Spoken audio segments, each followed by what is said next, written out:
Across the UK, online and on DAB. Talk Radio. We'll get you talking.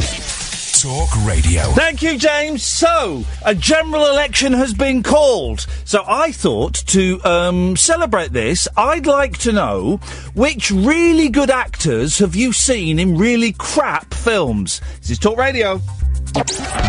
Late night, Iain Lee on Talk Radio. We have ways of making you talk. Message from the Haters Club, dedicated to the one I love. I've been cursed by your wicked kiss. Once felt it's forever missed, forever missed. I'm a member of the Haters Club, and I'm hating every minute of me without you, you without me. Give me some of that misery, that misery. I'm a high hater. I run with the best like Darth Vader and the Witch of the West, poisoning apples to make you ill, like Cruella de Vil. I'll set you up for the kill. It's such a twisted state of bliss, indulging in such hatefulness. I just need a prequel to redeem my evil, 'cause I wasn't always like this, like this. Seeing couples hand in hand makes it hard for me to understand. Me without you, you without me. Give me some of that misery, that misery. I'm a high hater. I run with the best like Darth Vader and the Witch of the West, poisoning apples to make you ill, like Cruella de Vil. I'll set you up for the kill. I'm jinxed with the curse. I got nothing but bad luck. Could I be superstitious? Don't blink. Cross my heart. Hope to die. Why's your love so vicious, vicious, vicious, vicious? I'm a high hater. I run with the best like Darth Vader and the Witch of the West, poisoning apples to make you ill, like Cruella de Vil. I'll set you up for the kill. Hater. I run with the best like Darth Vader and the Witch of the West, poisoning apples to make you ill, like Cruella de Vil. I'll set you up for the kill. Oh, 3444991,000 is the telephone number if you want to give us a call. I'm trying to do something dead clever and dead fancy on the computer, and oh, what a surprise, I can't get the blooming thing to work. Isn't that always the way? Isn't that always the way? We'll have a little fiddle around with it a bit later on, but don't worry, we won't let it ruin the show for those people that aren't necessarily the fans of technology, but we can have a go at streaming the show on YouTube, and there'll be multi-cameras so that you can flick around and look where you want to look, but of course it all worked perfectly before the show. The show starts. I can't get back anyway. So, there's a general election. Oh, God, I'm bored of it already. I'm bored of it already. All this country is like votes and elections and fights. By the way, Julia Hartley-Brewer, are you sending out tweets that I know I can't see because I'm blocked? But banging on about the people who voted to remain in the EU. When will they stop whinging? When are they going to stop whinging? You lot were whinging for 42 years, for crying out loud. We've been whinging for 6-7 months. So we've got about another 41 and a half years to get up with you. Carry on whinging whatever you want. It's called democracy. So, in light of the fact that there is going to be a general election, I thought we'd continue the talk that I threw out to you yesterday of excellent actors in crap films. And I'll tell you why. I saw a film at the weekend, which I knew it was going to be ropey, okay? I didn't expect it to be this ropey. 9 lives. And it's a kids' film, and it stars Kevin Spacey and Christopher Walken. Kevin Spacey and Christopher Walken. And, you know, they're both good, they're both brilliant actors. I'm a big fan of both of these actors. But this was an absolute stinker of a movie. And neither of them, I mean, how much money must they have got? The premise of the film is very, very simple. Kevin Spacey is a multimillionaire with a small penis complex. It is true. And he's building a giant building. And it is his intention to build the biggest building in America, but he's 60 feet shorter than another building that's going on. And he doesn't see his kids and all of this stuff. So he buys a cat for his daughter, and then, of course, he turns into the cat. He turns into the cat. And it's all, you know, it's all kind of well and good, but it was just awful. And then Christopher Walken is Mr. Perkins, the man that owns the cat shop. And I'm watching this, and the kids are kind of, kids are kind of enjoying it. But I'm thinking these are two absolute legends in what is an awful, awful movie. Now, tonight, you can call in about anything, of course. You want to call in about the general election, you're more than welcome to. You can call in about crap actors in, good actors in crap films. But I kind of think we ought to, put some names on the list that we can't. Michael Caine, let's not even mention him, because, controversially, I don't think he's a very good actor. I think he's lucky, and I think he's got some sort of charisma, but I don't think he's a very good actor. And every film he's been in has been pretty much rubbish. So let's keep him off the list. 0344 499 1000 is the phone number. Good evening, Andrew. Good evening, Ian. I love it when you do films. Thank you. I love doing films. Catherine, could I get a sheet of blank paper, please? Thank you very much indeed. Yes. Have you seen a film called She's So Lovely? No! Made in 1997. It stars Sean Penn, Robin Wright Penn, John Travolta, right, Gina Rowlands, James Gandolfini. Yes. And this is what I wrote about it at the time. Oh. This is a truly dreadful film with overwrought or downright bad performances from the main actors. Yes. Poor sets, bad lighting, no story, or at least the same story that can be seen in any episode. Hang on a minute, CSI. why did you write this down? Because I keep a copy of Halliwell's besides when I watch TV, and I write comments in the book. Yeah, but so you hang on a minute. So you keep Halliwell's, which is always a great read, but then you go and amend it when you've seen the film. If I don't agree with what the editor of Halliwell's or their contributors have written about the film, I write my own stuff in. Oh, flipping heck, that's a little bit, isn't it? It's a bit, isn't it? Well, otherwise I sort of might see it again coming on one of the channels, and I think, oh, I haven't seen that for a little while. Yes. But if I don't, I look it up before I watch it. Can you not just remember that you've seen a film that's crap? Oh, no, because I see so many. How many films do you watch a week? Well, it's about all I do. I can't stand soaps or these documentaries or anything. I just like films. Oh. I love a good documentary. I love a good book. The thing is, there are so many rubbish movies. Anyway, every actor you just listed then was rubbish. Well, the film was rubbish. What they were doing in it, goodness knows. No, all the actors were rubbish as well. You didn't name one good actor.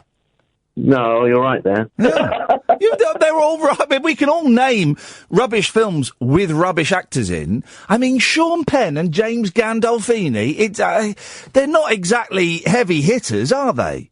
John Travolta? Gina Rowlands? Oh, I don't even know who Gina Rowlands is. He was in the other one with, the two girls. I can't remember. Thelma and Louise. Thelma and Louise. That wasn't her. Sure. Yeah, I'm sure Google doesn't exist in this world. That doesn't. That wasn't her at all. That's Gina. That's the one with the teeth who was married to someone, and she played a pirate in a film. You got me asking now. Well, I guarantee you, I'm absolutely right. Susan Sarandon, yeah. Gina Davis, that was the name. I got the name wrong. Yeah. Yes, right. Well, yes. Sorry.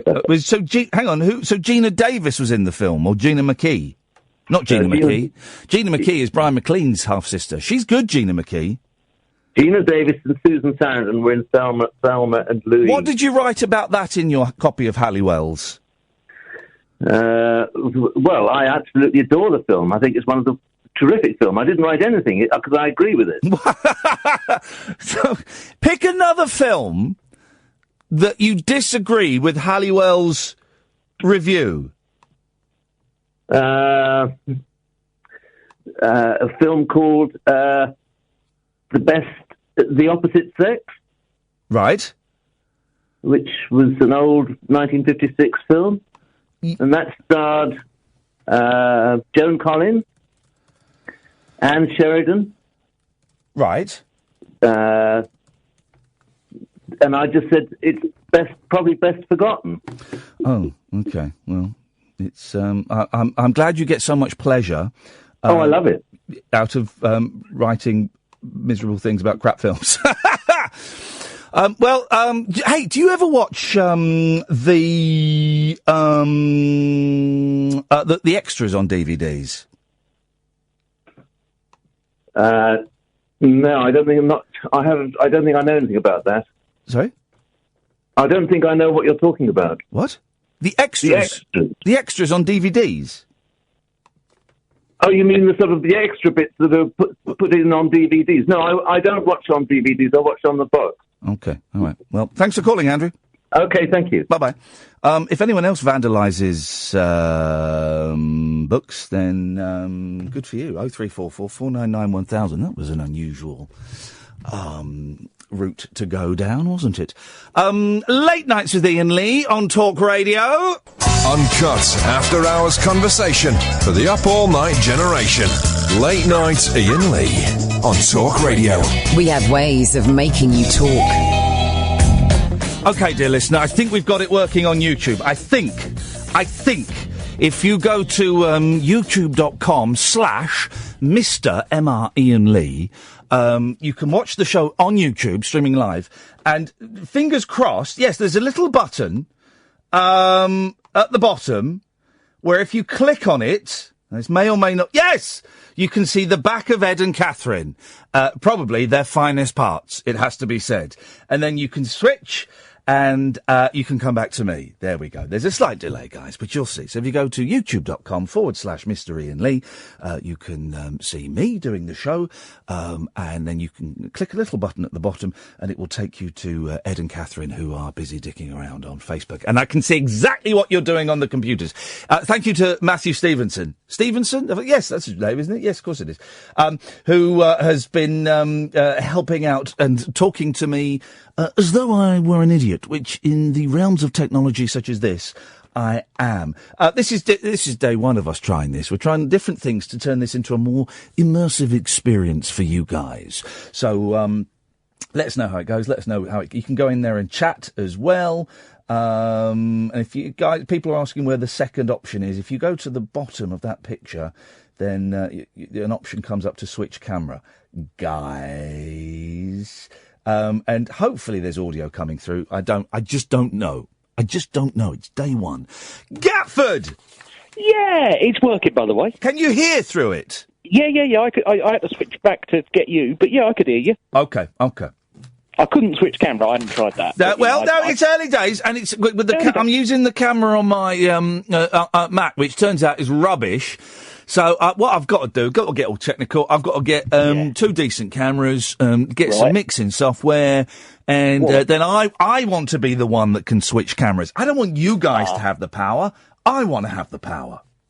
Plus, I've seen you before. I don't need to. Oh. So. All right, 9 toes. All right. Yep. 10 toes. Yeah, you know. It's going all right. My Thanks for toe's asking. bigger than yours. Well, the other one is okay. So, I've got a rubbish film with a good actor in it, or someone who was good in it. Okay. Well, I know, that's not the phone-in. So okay, good actors in rubbish films. Thank you, that's the phone-in. Get the phone in right, guys. Make that call. Okay. Okay, the film. Okay, yes, now I need to work out how we're going to make it so that they can hear the callers while I'm doing this, because I've got to... They don't need that, do they? They'd want to hear you, Gatford! Where is the microphone on the... Come and point to the microphone on my computer, please, Edmundo. I thought you meant me. I'm No, been a while. No. I never know where the microphone... Where's the microphone? Isn't it a little pinhole just below the camera? No, how can it be... That's glass. I know, I'm just double No, checking. not on it, but... Beer? You're listening to Talk Let's Radio. Put that there. Can you hear, guys? Hi. There we go. That was me just testing to see if they can hear me. Okay, well, let's keep our fingers crossed. Anyway, Gatford, yes. Yes. Rubbish film, Maybe Baby. Good actor, Tom Hollander. Now, who's Tom Hollander? He was in Rev. Do you remember that? On you don't watch television, so it's Nate, pointless. is anyone listening to this actual phone-in, right? I'm not talking about actors that are all right nobodies. I'm talking about proper actors like Olivier. Olivier! Yeah, but Olivier wasn't in Maybe Baby. No, I know he wasn't in Maybe Baby, but then Tom Hollander's in it, a bloke who I'm sure is absolutely wonderful, but he's not a great actor. He's pretty darn good. What? The name of bad film he's been in? Maybe Baby! But he was good in that. Who wrote Maybe Baby? Ben Elton. Yeah, I know, exactly. When did that happen? Just before he wrote the Queen musical, I think. No, I'm not having that. I'm not having that at all, because I don't know who Tom Hollander is, right? He doesn't know who you are. I bet he does, actually. Does he? Yeah, because someone I know was in Rev. Well, then and how they do you must not know who he is. Well, because I've never watched it. And they must have had a conversation about me. Didn't even watch the thing your friend was in. Well, he's not. I didn't say he was a friend. I said someone I know. Isn't that the well, I think that's not the definition of a friend. God, you lead a sad life. I stopped myself. I didn't go through with it. Actually, I don't know if the person I know was in it.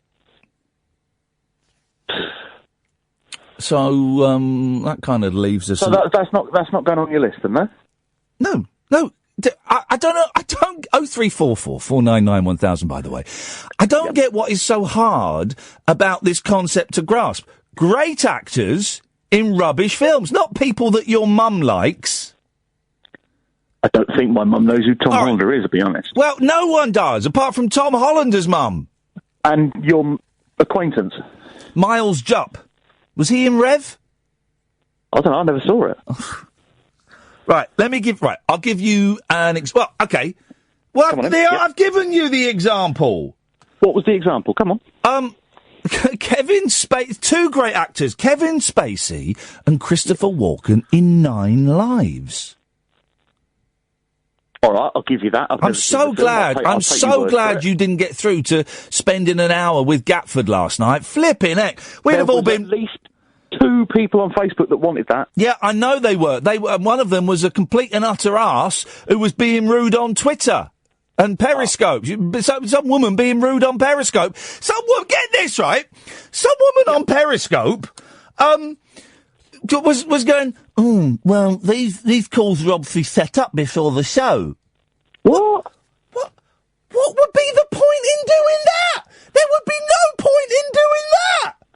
All right, bring it down. Dogs are coming towards the studio. What would be the point in setting up calls? We're not BBC local radio. We're not JVS. What would be the point in setting up calls before the show for a show where we spend an hour? What's the point of that? Oh, no, I bet that's exactly what they would...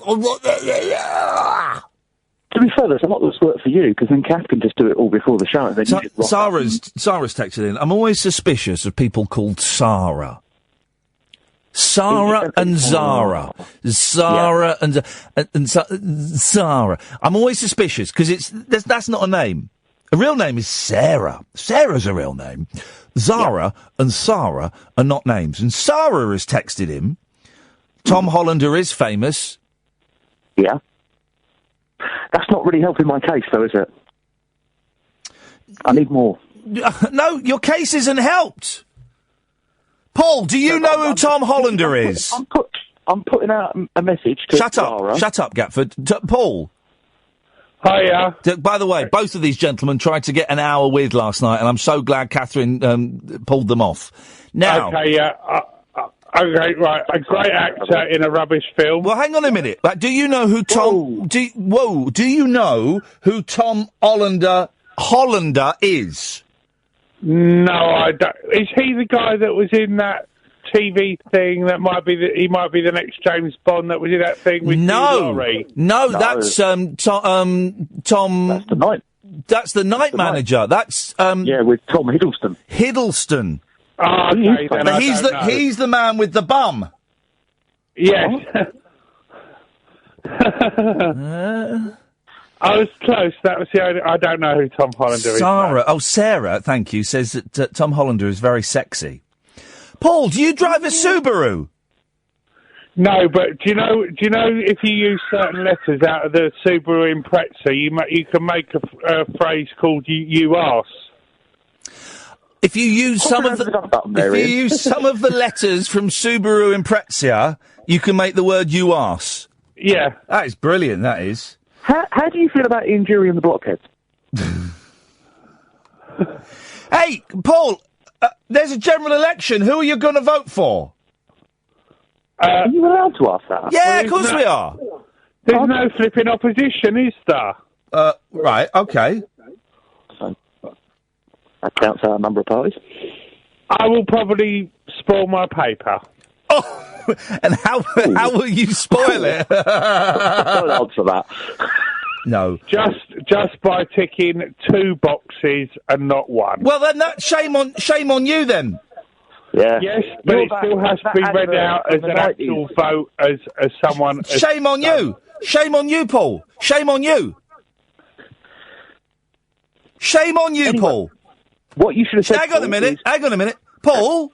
Yes. Shame on you. Okay. Shame on you, Paul. The correct answer, Paul, was Crip Ballot, Ian. Mind your own business. No.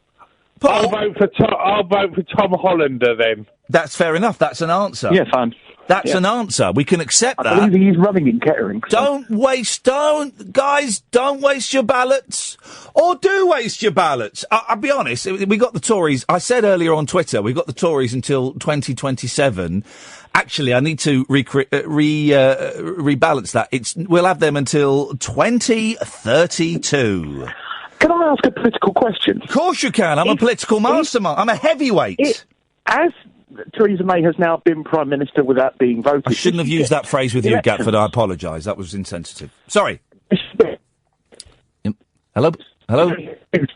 Oh, we're losing the line. That's a shame, because it was about to get even duller. 0344 499 1000. Can I say my good actor in a rubbish film? Well, I'm hoping that it's someone that we've heard of. Yes, the great actor is Bob Hoskins, but the rubbish film he did was Who Framed Roger Rabbit. Sorry? That was a good film. Who Framed Roger Rabbit was a good film? Yep. Oh, man. Thanks for calling, Paul. 034. That's what I like. The sound of defeat from one of the callers. That, to me, means I've succeeded. The sound of absolute defeat. 0344 499 1000 is the telephone number. I don't know why this is a hard concept to grasp. Great actors in rubbish films. Don't give me the bloke from Rev. No disrespect to him. I'm sure he's wonderful. But I'm talking, he's not up there with Christopher Walken and Kevin Spacey. Great actors in rubbish films. And, I suppose I ought to, who are you gonna vote for? Who are you gonna vote for? Who are you gonna vote for? Are we in Purdah yet? Who are you gonna vote for? Ghostbusters! Across the UK, online and on DAB. Late night, Iain Lee on Talk Radio. We have ways of making you talk. 0344 499 1000 is the telephone number if you want to give us a call. If you missed last night's show, it was a doozy. Oh, I bet those calls are set up before the Oh, get knotted. Why would we do that? What's the point in that? What's the point in that? If you missed it, then please go to the Talk Radio website and listen to it. There's a Listen Again feature hidden away. They don't make it easy for you. It really is for those who are very dedicated to the cause. Or there's a podcast. I don't know what's in the podcast, but I'm sure it's absolutely brilliant, and you can go and have a listen to that. You can get the podcast on iTunes or your usual podcast providers. So, let's try again, shall we? Great actors in rubbish films. I think we have to exclude Michael Caine because he's a terrible actor, and we also have to exclude Robert De Niro because we could spend literally the next hour naming terrible Robert De Niro. Robert De Niro, such a mystery, isn't he? Why does he squander that talent? And he makes... What was the last Robert De Niro film that came out that you were excited about it coming out? Can you do that? Is there a decent film that came out in this century that Robert De Niro has been in? I can't think of one. So what we'll do, we'll reverse it for Robert De Niro. Can you name one good film he's made in the 21st century? One good film. That's all it takes. That's all it takes. Can we get one good De Niro film from the 21st century? I'd be very surprised. Really. You do? Meet the Parents? Was that the 21st century?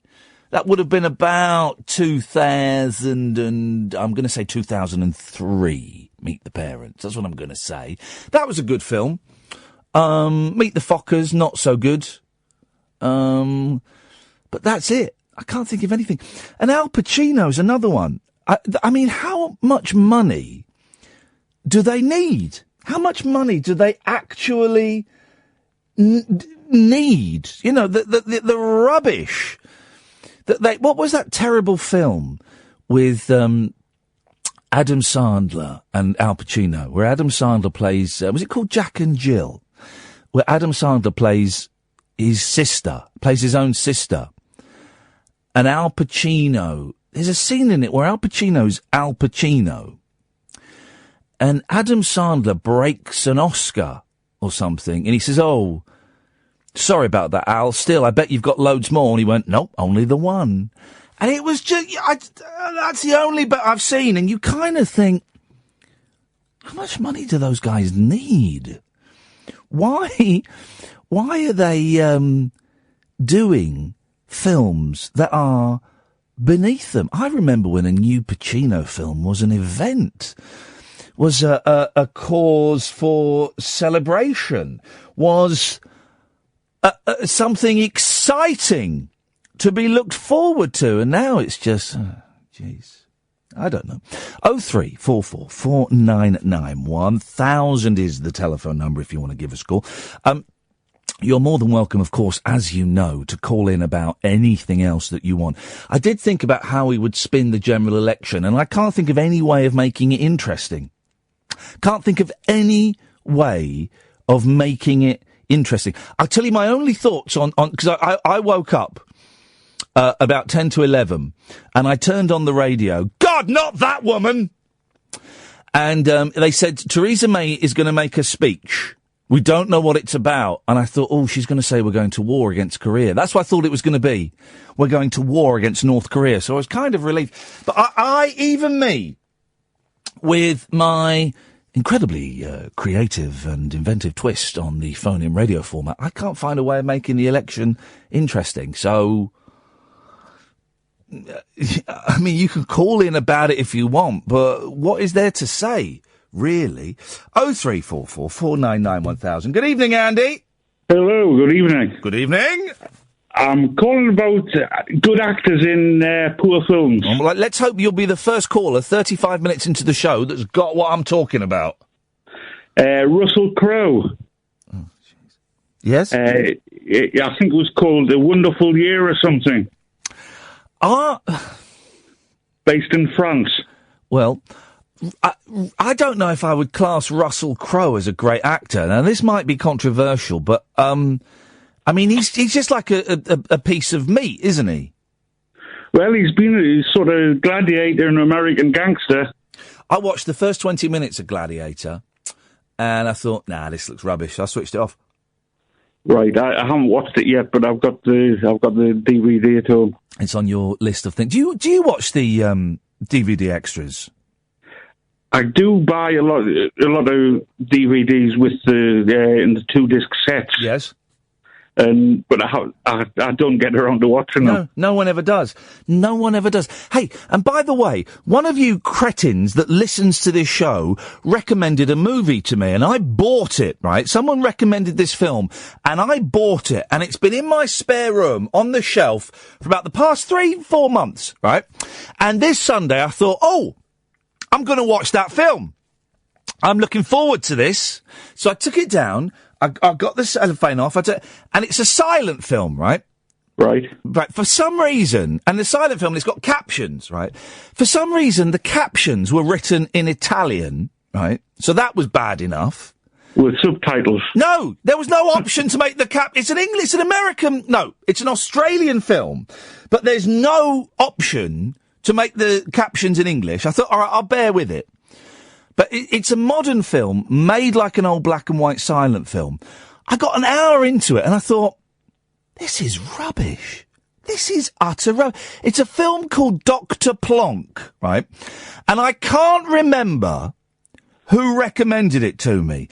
But the person who recommended it to me had better pray that I never remember who recommended it to me, because it was bloody awful.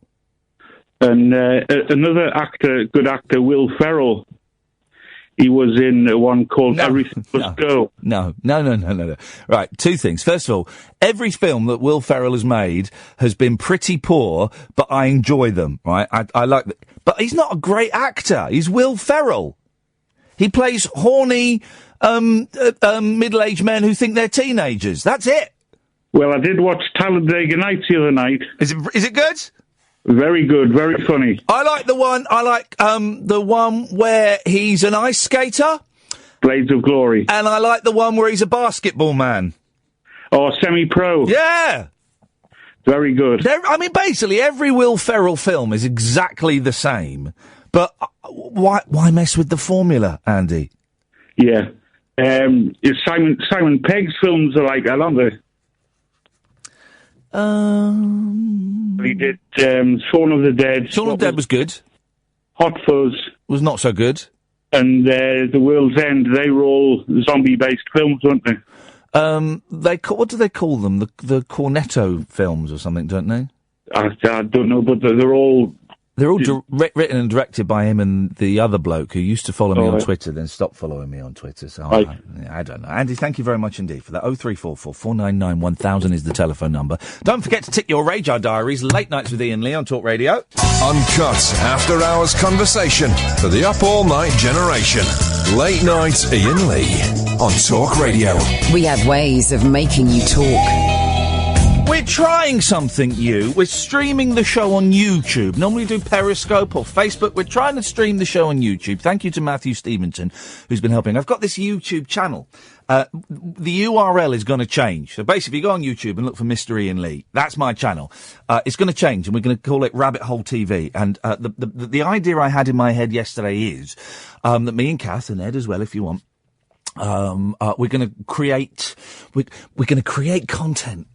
I really want us to create some content guys, what we need is content. So can we have a creative meeting and create content? We're going to make short, silly films, basically, and little behind the scenes things. And when we go to New York, we're going to film loads of stuff and stream loads of stuff. And that's the place where it's all going to go. We'll put some on the Talk Radio Facebook page and mine. But that's kind of where I want to start drawing people towards. It's going to be called Rabbit Hole TV. And who knows, maybe if you lot make stuff, you know, we might start putting some of your stuff on there as well, if you'd like. I want to try and create a channel, like an online channel. And that's the place. So we're doing it. You can go there now and watch it. We're having a few issues because it's early days and bit rates and buffers and all that. You've got the choice of 2 cameras. You've got me in the studio, which is the low quality cam because it's the webcam.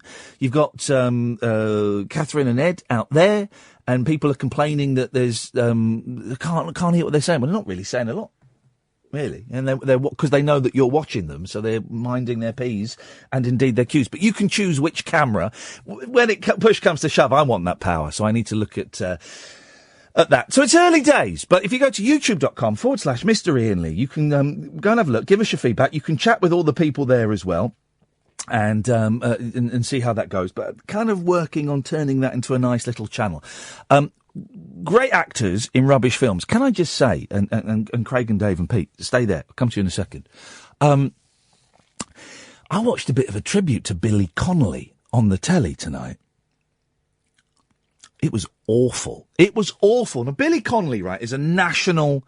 I don't want to say national treasure. Well, you know, he is. You know, he is. He's a legend. He deserved better than that.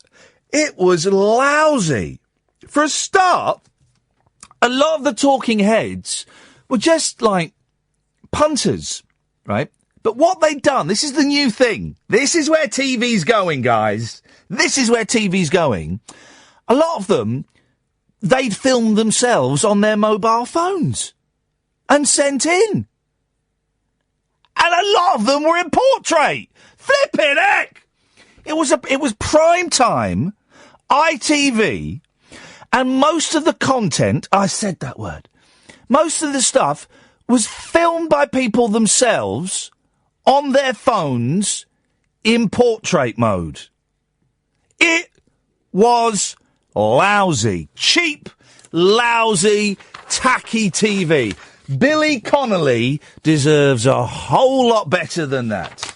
A whole lot better. 0344 499 1000. Good evening, Pete. Hello, Ian. Hello, Pete. Whereabouts are you calling from, Pete? I don't normally ask, but for some reason I feel it's important to know this with you. In Brighton. Brighton.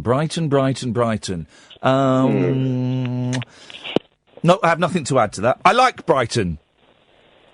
Okay. That's all I've got to add to that conversation. Loads of record shops in Brighton. Loads. I've popped down there in the past just to go record hunting. Do you collect vinyl? Well, I did, and I realise it takes up too much space. The only problem with Brighton is it's more expensive to park than it is in London. Yes, yeah, you're better to get a little moped.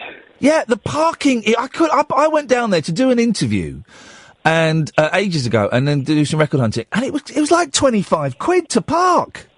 Yeah, I couldn't believe it. Anyway, Pete, that's a conversation cul-de-sac. So let's back up and let's see where you want to go. Well, I think I've got a great actor in a rubbish movie. Okie dokie, here we go. 46 minutes in, someone's got the format. Alas, yes. Okay. Sir Ben Kingsley. Yes. In... Can I just stop you there? Just stop you there. Right. Okay. Everyone else listening, that is what I mean by a great actor. Sir Ben Kingsley. Not bloody Rev. Not all these people we've never heard of. Sir Ben Kingsley. Whatever you say now, Pete, I'm going to love you. Go. The Love Guru. The what? The Love Guru? Mike Myers' career killing The Love Guru. Oh, now, yes, because this was when Mike Myers, when he obviously became a huge star with Wayne's World, then an even huger star with do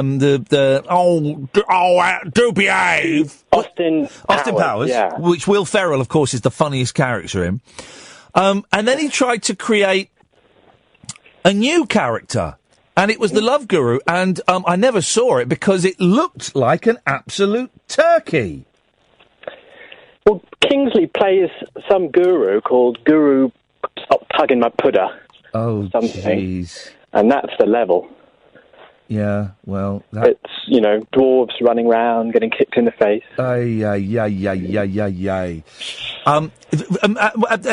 Mike Myers made a really good film that no one talks about. In between, I think, Wayne's World and Austin Powers, So I Married an Axe Murderer. Now, have you seen that? I've heard of that, but I never saw it. Now, no one saw it. No one saw it, because it was him, acting... It was just like acting as a bloke. But it's brilliant. It's absolutely brilliant. And no one ever saw it, and no one ever talks about it. Well, he did the voice for Shrek, didn't he? Yes. And he re-recorded it several times to get the right accent. Apparently his dad or something was Scottish, wasn't he? Because he used to be on the Wide Awake Club. Oh, really? Yeah, yeah. He used to do a double act on Whackaday. So he was good. And Mike Myers. He will be good again, Pete. He will be good again. Thank you for that. Let's go to Dave. Evening, Dave. Good evening, Ian. Dave.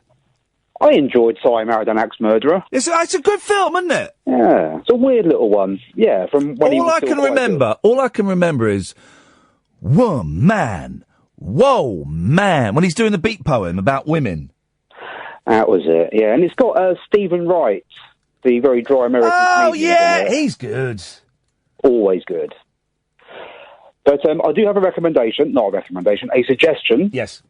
Pete kind of beat me to it as well, because I did have Ben Kingsley on my list, because he was in a terrible film called What Planet Are You From? Have you seen that one? No. With Gary Shandling as an alien. Oh, no, God, that is an awful film. Yes, I have seen that. That's a terrible movie. Really, really bad. But you mentioned Laurence Olivier, so I was thinking, well, who's the modern equivalent of that? And I thought of Ralph Fiennes. Oh, yes. Ralph Fiennes. Good, great actor. Yeah, Ralph Fiennes. Yeah. Couple of stinkers. The Avengers that he was in when he played Steed. Yep. And he was in the remake of Clash of the Titans. Both appalling. Yeah, I will accept those. Definitely. He was absolutely magnificent in what's the Wes Anderson film? Budapest Hotel. Man alive. That is a movie. I'm not a big Wes Anderson fan, but that I really did enjoy. Oh, I am a big Wes Anderson fan, but I do think he's very patchy.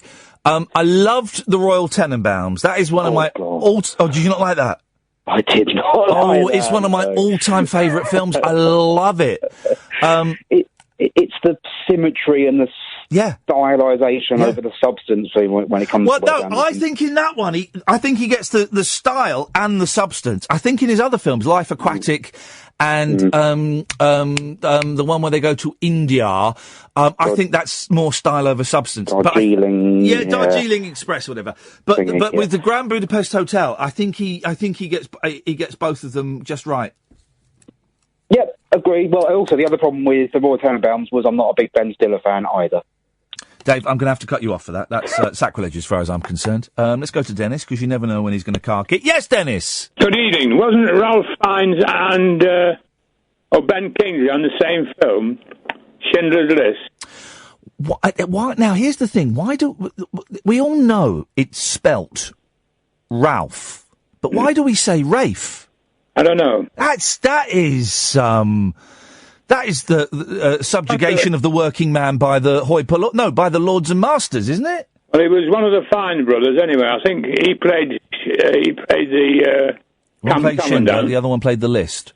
I've never seen Schindler's List, and do you know what? I'm probably not gonna. No? Nah, probably not gonna. You don't? Probably not gonna now. Well, I don't know. You got a butterfly mind, you have. You can't make your mind up about anything. No, I've made my mind up. I'm probably not going to watch Schindler's List. Good. Thanks very much. Anyone? Anyone? Did we just have a falling out about me not watching Schindler's List? Is that what just happened? Is it? Evening, Craig. Evening, Ian. Evening, Craig. I enjoyed So I Married an Axe Murderer. Well, then we should all start a club, shouldn't we? I'm going to watch it again, but I remember it being in a bakery in Scotland, isn't it? Or something. What? There's a big part of the family owns a bakery or something. No, I'm talking about him in real life. Oh, right, fair enough. I got 2 suggestions for good actors in rubbish films. Yes. And the first actor is in So I Married an Axe Murderer. Yes. Charles Grodin. Charles Grodin is... No, Charles Grodin is one of the finest actors that has ever appeared on screen. The man is an absolute legend. And he's been in a rubbish film called Beethoven's Second. Well, hang on a minute. You're saying that Beethoven, the first one, was good then? Well, the second one was worse. Well, I mean... Does it fit the criteria, Ian? Is it a good actor in a rubbish film? Yes, Craig, it is. All right, you can have Beethoven 1 as well if you want. Thank you very much indeed.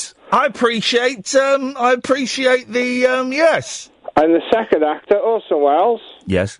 In the cartoon Transformers movie, his last acting role. Sorry? Until they just found something that might be released. Orson Welles? Yeah, he was... but Orson Welles, he lived his career in reverse, famously. He started off, brilliantly, and then every film after was crapper and crapper and crapper. All his champagne adverts on YouTube when he's drunk and selling champagne, very funny outtakes.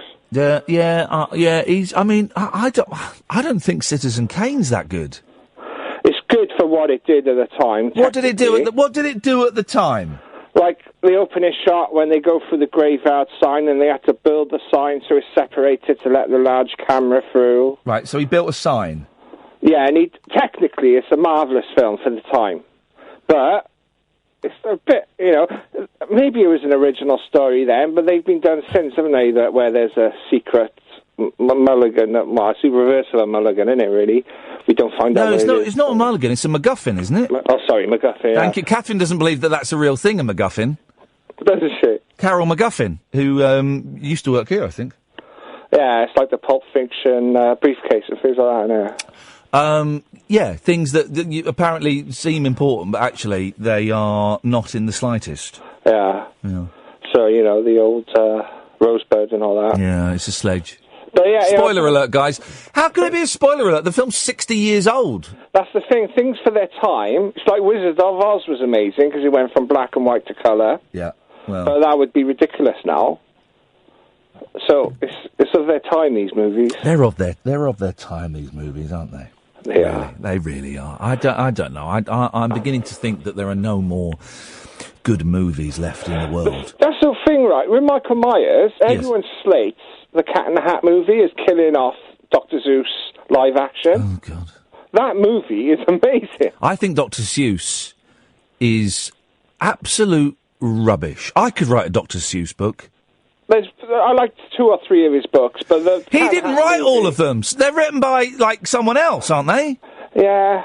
He had a factory or whatever built up. Yeah, and there's loads of they do that now. There's loads of Thomas the Tank Engine books that weren't written by W.H. Auden. They're written just by is that his name? No, W.H. Smith. That's the fella, W.H. Smith. They're just written by some bloke in America. Yeah, I mean, you've got to be careful with them. But, there was Blade Runner 2 and Blade Runner 3 books were written in the style of Philip K. Dick. But I don't like that. I don't mind it, as long as I know what I'm going in for. If it's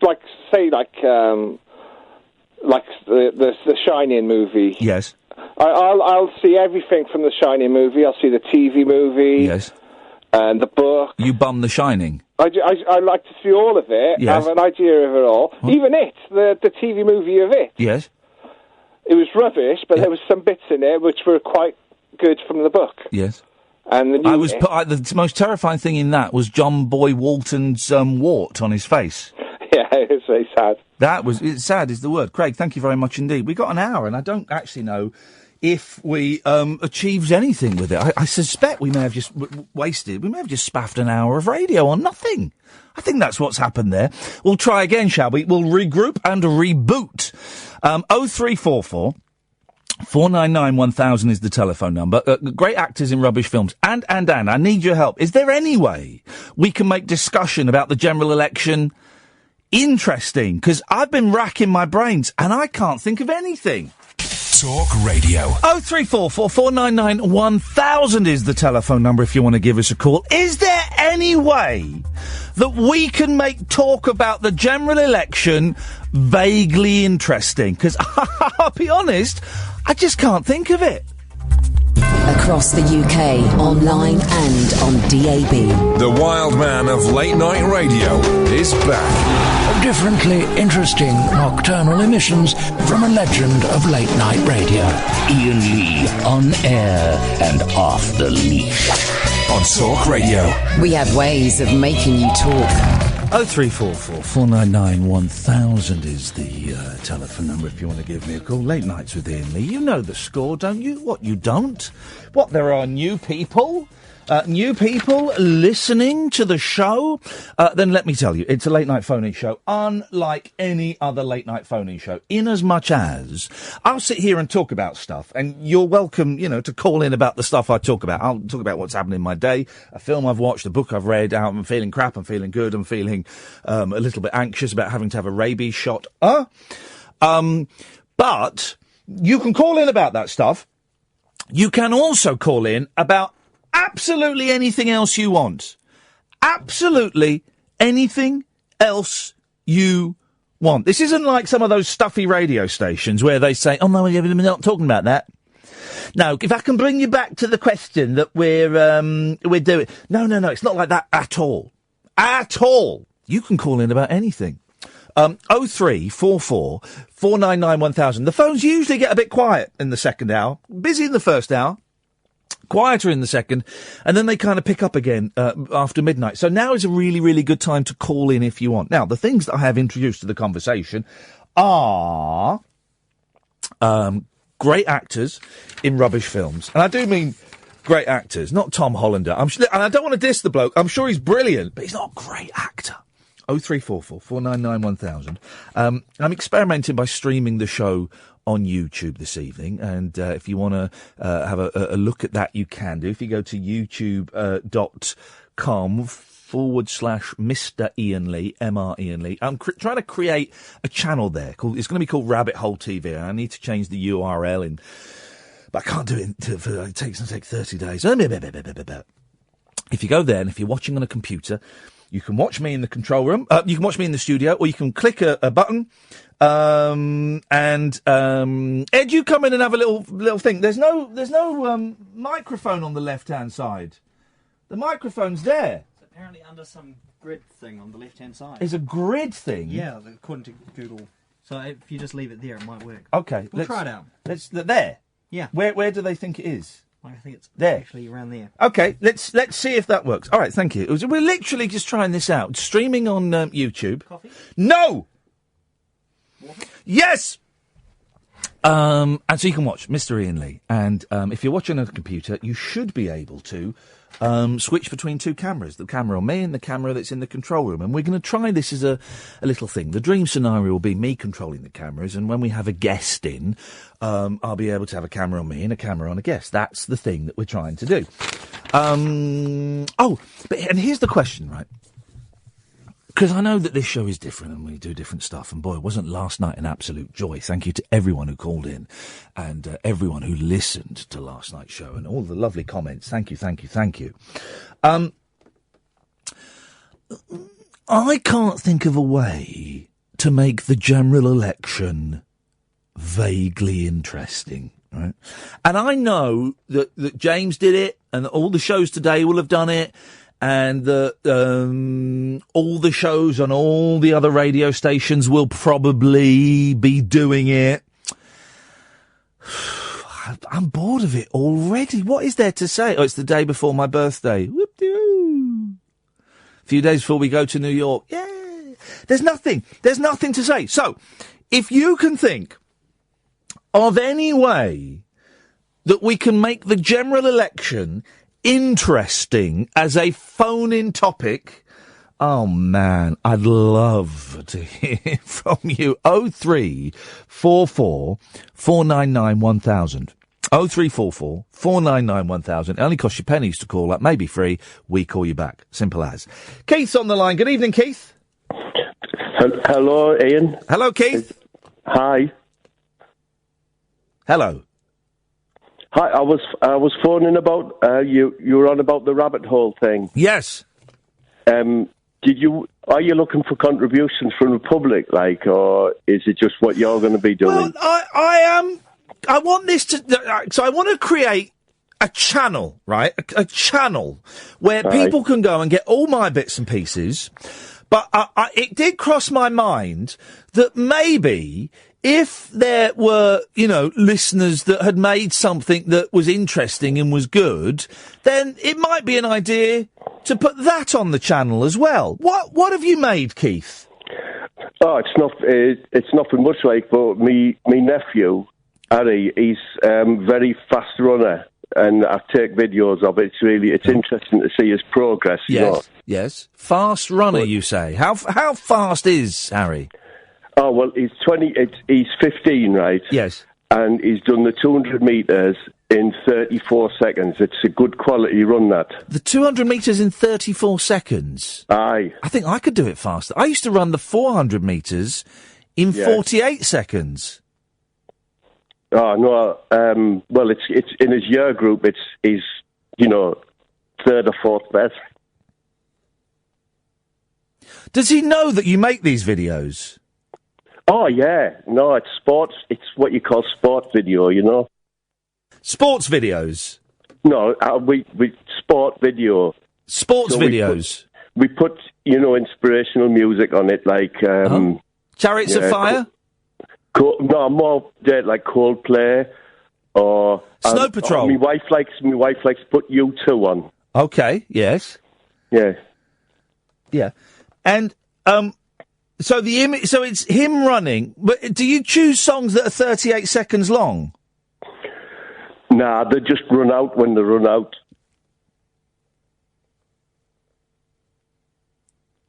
Yeah. Well, yeah, I know. And do you... I'm not saying they'd be great, but people might have videos that are more fun than just the running, Right. So I just wondered if you'd be interested in them. I wasn't quite clear on that. No, I know. Do you put titles on? Like words? Well, sport video presents, and it'll be, for this one, be fast running. Hang on a minute. It's sport video. Sport video. So you've got a little production company. No, it's just for when the cousins come round and the family's round and that. Sport video presents, and what was that movie called? Fast running. Fast running. I would. And what other titles do you have in the range? That's the only one we've done, really. But I'm saying it's not brilliant video or anything. But I just wondered if it was the sort of thing that maybe you'd like to put in the rabbit hole. And what? Yes. Is the short answer, Keith, is yes. It sounds exactly the sort of high quality product that we'd like to put on the rabbit hole. Oh, right. Yeah. How much would you be prepared to pay? To put what I send it to you and you pay like? No. You send it to me. And to be linked with such a prestigious award-winning broadcaster as myself, what's it called? Sports films? No, sport video, but the particular one with me nephew in is called Fast Running. Yeah, no, it's the title of the film, but the company is called Sport Films. It's not a company, Ian is, but I do them myself, just with very little backup. Yeah. And what do you film them on? What kit are you using? It's just on my phone.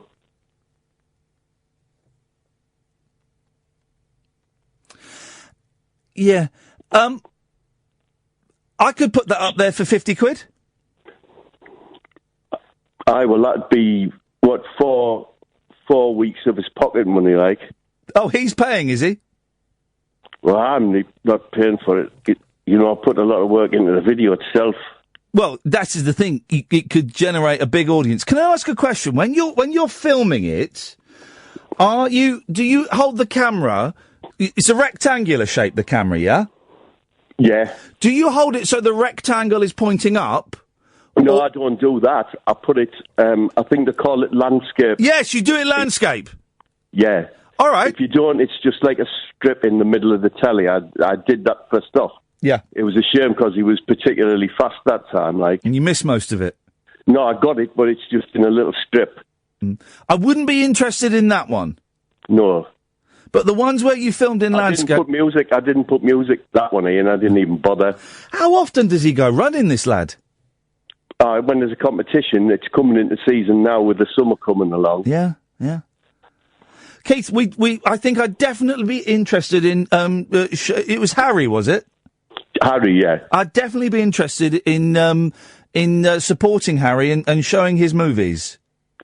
Gene, whilst the wife's just said, Gene Hackman in Loose Cannons, where Gene Hackman was searching for a German officer was searching for people who knew who killed Hitler, and he was with Dan Aykroyd, who did all like goofy characters. That was a terrible film, but Gene Hackman I really like. Did you film it? Early 90s. Did you film that? No, that's not a sports videos. No, it's Hollywood. I've heard of them. They've done some good ones, haven't they? Aye. Yeah. All the Batmans and that.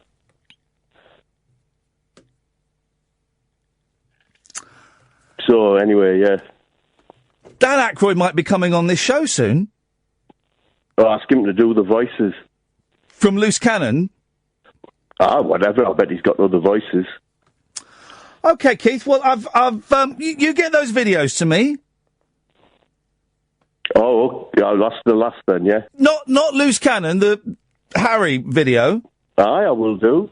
And, we'll put that up on the rabbit hole. That's brilliant. Thanks so much. Thank you. You and your family are a real inspiration. Oh, cheers, Ian. That's nice.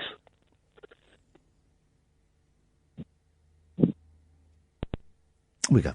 0344 499 1000 is the telephone number. Across the UK, online and on DAB. Late night, Iain Lee on Talk Radio. We have ways of making you talk. 0344 499 1000 is the telephone number. I don't think it was. It's a good call, though, Keith. Thank you for that, mate. And make sure you stay in touch. Master Lion.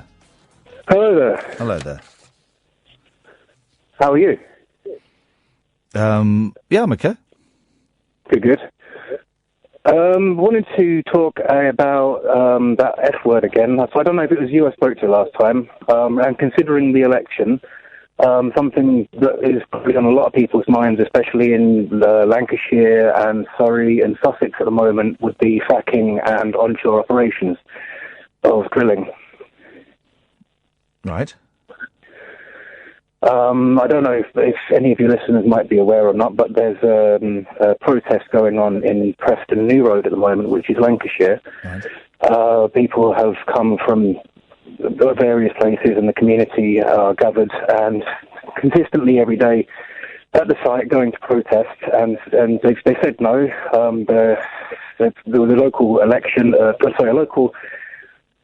council. I don't think the general election's going to be, but I don't think fracking is going to play a huge part in the general election, is it?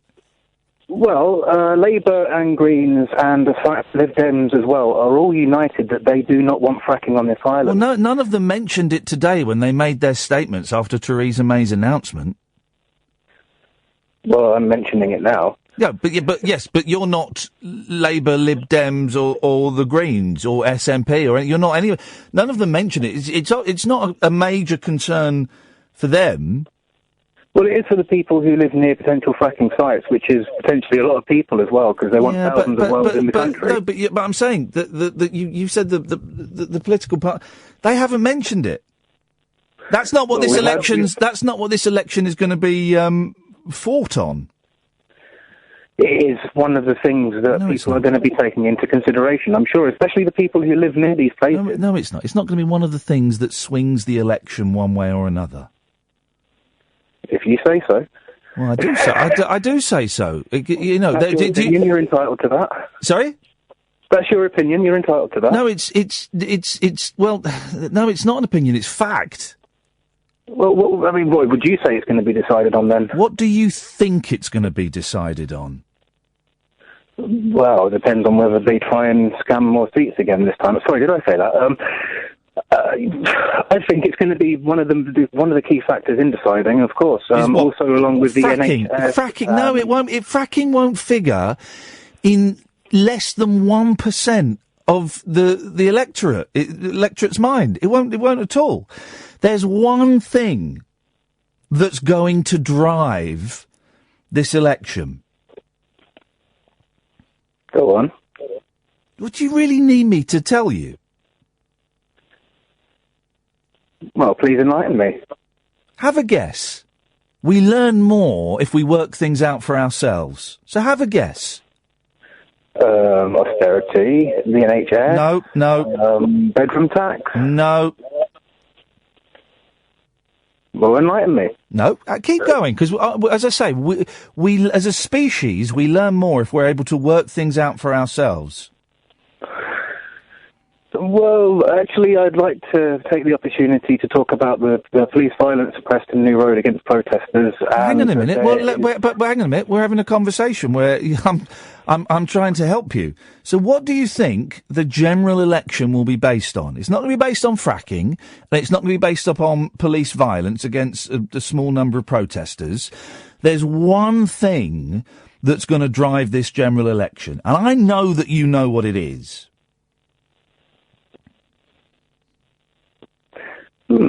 Your knowledge seems to be, Yes, it does. fooling you, because I don't know. You think I know, but... Well, I can't believe I cannot believe that you're as stupid as you are portraying yourself to be. Oh, thank you. You're welcome, and I mean it. I don't believe you are as stupid as you are sounding. You can't be.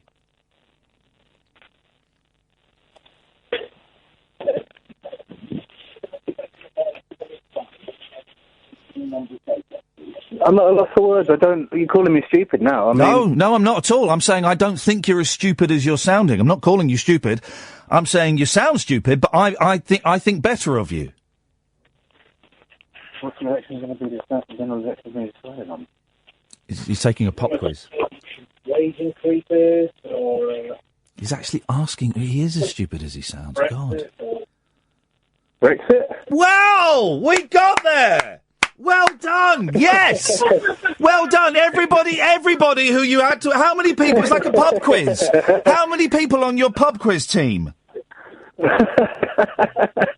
know what? I call it Brexit because it is... Well, that's very clever of you. But that's what this general election is going to be based on. That's going to be the only thing that anybody's talking about. Jeremy Corbyn will try and talk about inheritance tax, and he'll try and talk about the NHS, but the only thing that the driving force for this general election is going to be Brexit.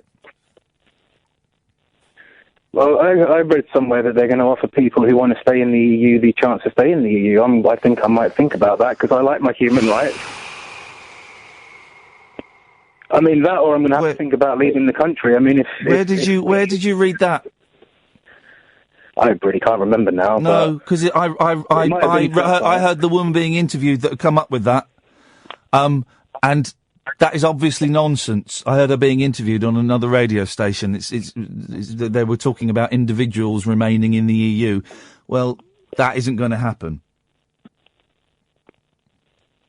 Well, I might have to leave the country, personally speaking. But Then why do you care about fracking? And if you're not going to be there. Global climate change, the fact that animals and plants and wherever you humans are going to go, be there's going to be global climate change unless you're going Well, that's what off I mean. the That's globe. why I care. That's why I do something about it. That's why But you don't. But all I get is you phone me once every 6 months, but then you don't even have the decency to know if I'm the person you spoke to before. And I don't know if that's because you can't remember or you're just rude. It's one of the two. And you come on and you spout this stuff about fracking. A friend of mine introduced me to your show tonight, and I'm sure I've spoken to someone here before. Sorry if I sound a bit ignorant there. You're trying to sound cleverer than you are. You have spoken to me before, and you haven't got the decency to know that you've spoken to me before. You haven't researched who you're speaking to. You've just found what you think is an outlet. Well, it's not. You kind of got to work a little bit harder than that to earn the right to come on and say your piece. Oh, I thought this was a talk radio station. It is the talk radio station, yeah, but that doesn't mean you have the right to come on ill-prepared as you were last time and just spout your stuff. Okay, as you wish. I didn't... Why are you speaking like a genie? Speak normally, man. Speak like you normally speak. That's a presumption on your behalf, isn't it? Yes, it is. It is. But I'm very good at reading people by listening to them, and I know that you are not speaking in the way that is normal for you. I'm speaking in my telephone manner. I'm a professional who's used telephones for a number of years, and you get a manner on them. Well, a manner of sounding like you're made of wood. Sorry, it might be my telephone. No, it's not. It's the language that you are using. Okay. That's better. That was it. That was you. That was you. I heard disgruntled 15-year-old you then. Okay. That was it. I like that. And that was you. This is progress. In the last 20 seconds, I've had 2 bits of you for the first time.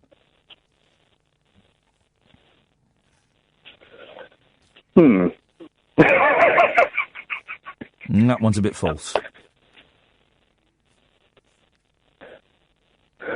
So, I don't know if you know about Brockham and Angus Energy and the fact that the protectors there... Honestly, what I know about is when I'm talking, you can't be heard.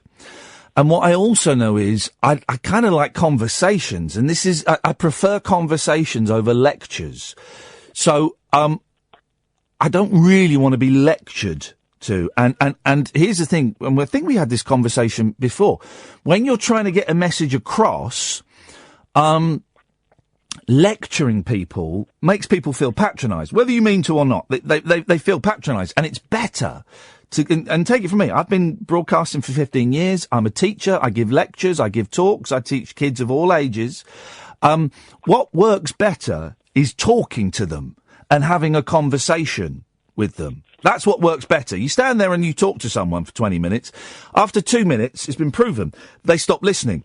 If you have a conversation, it becomes engaging and people remember more. Fair enough. Thank you for that advice. I guess I was a little bit worried about how long I might have to speak and things like that.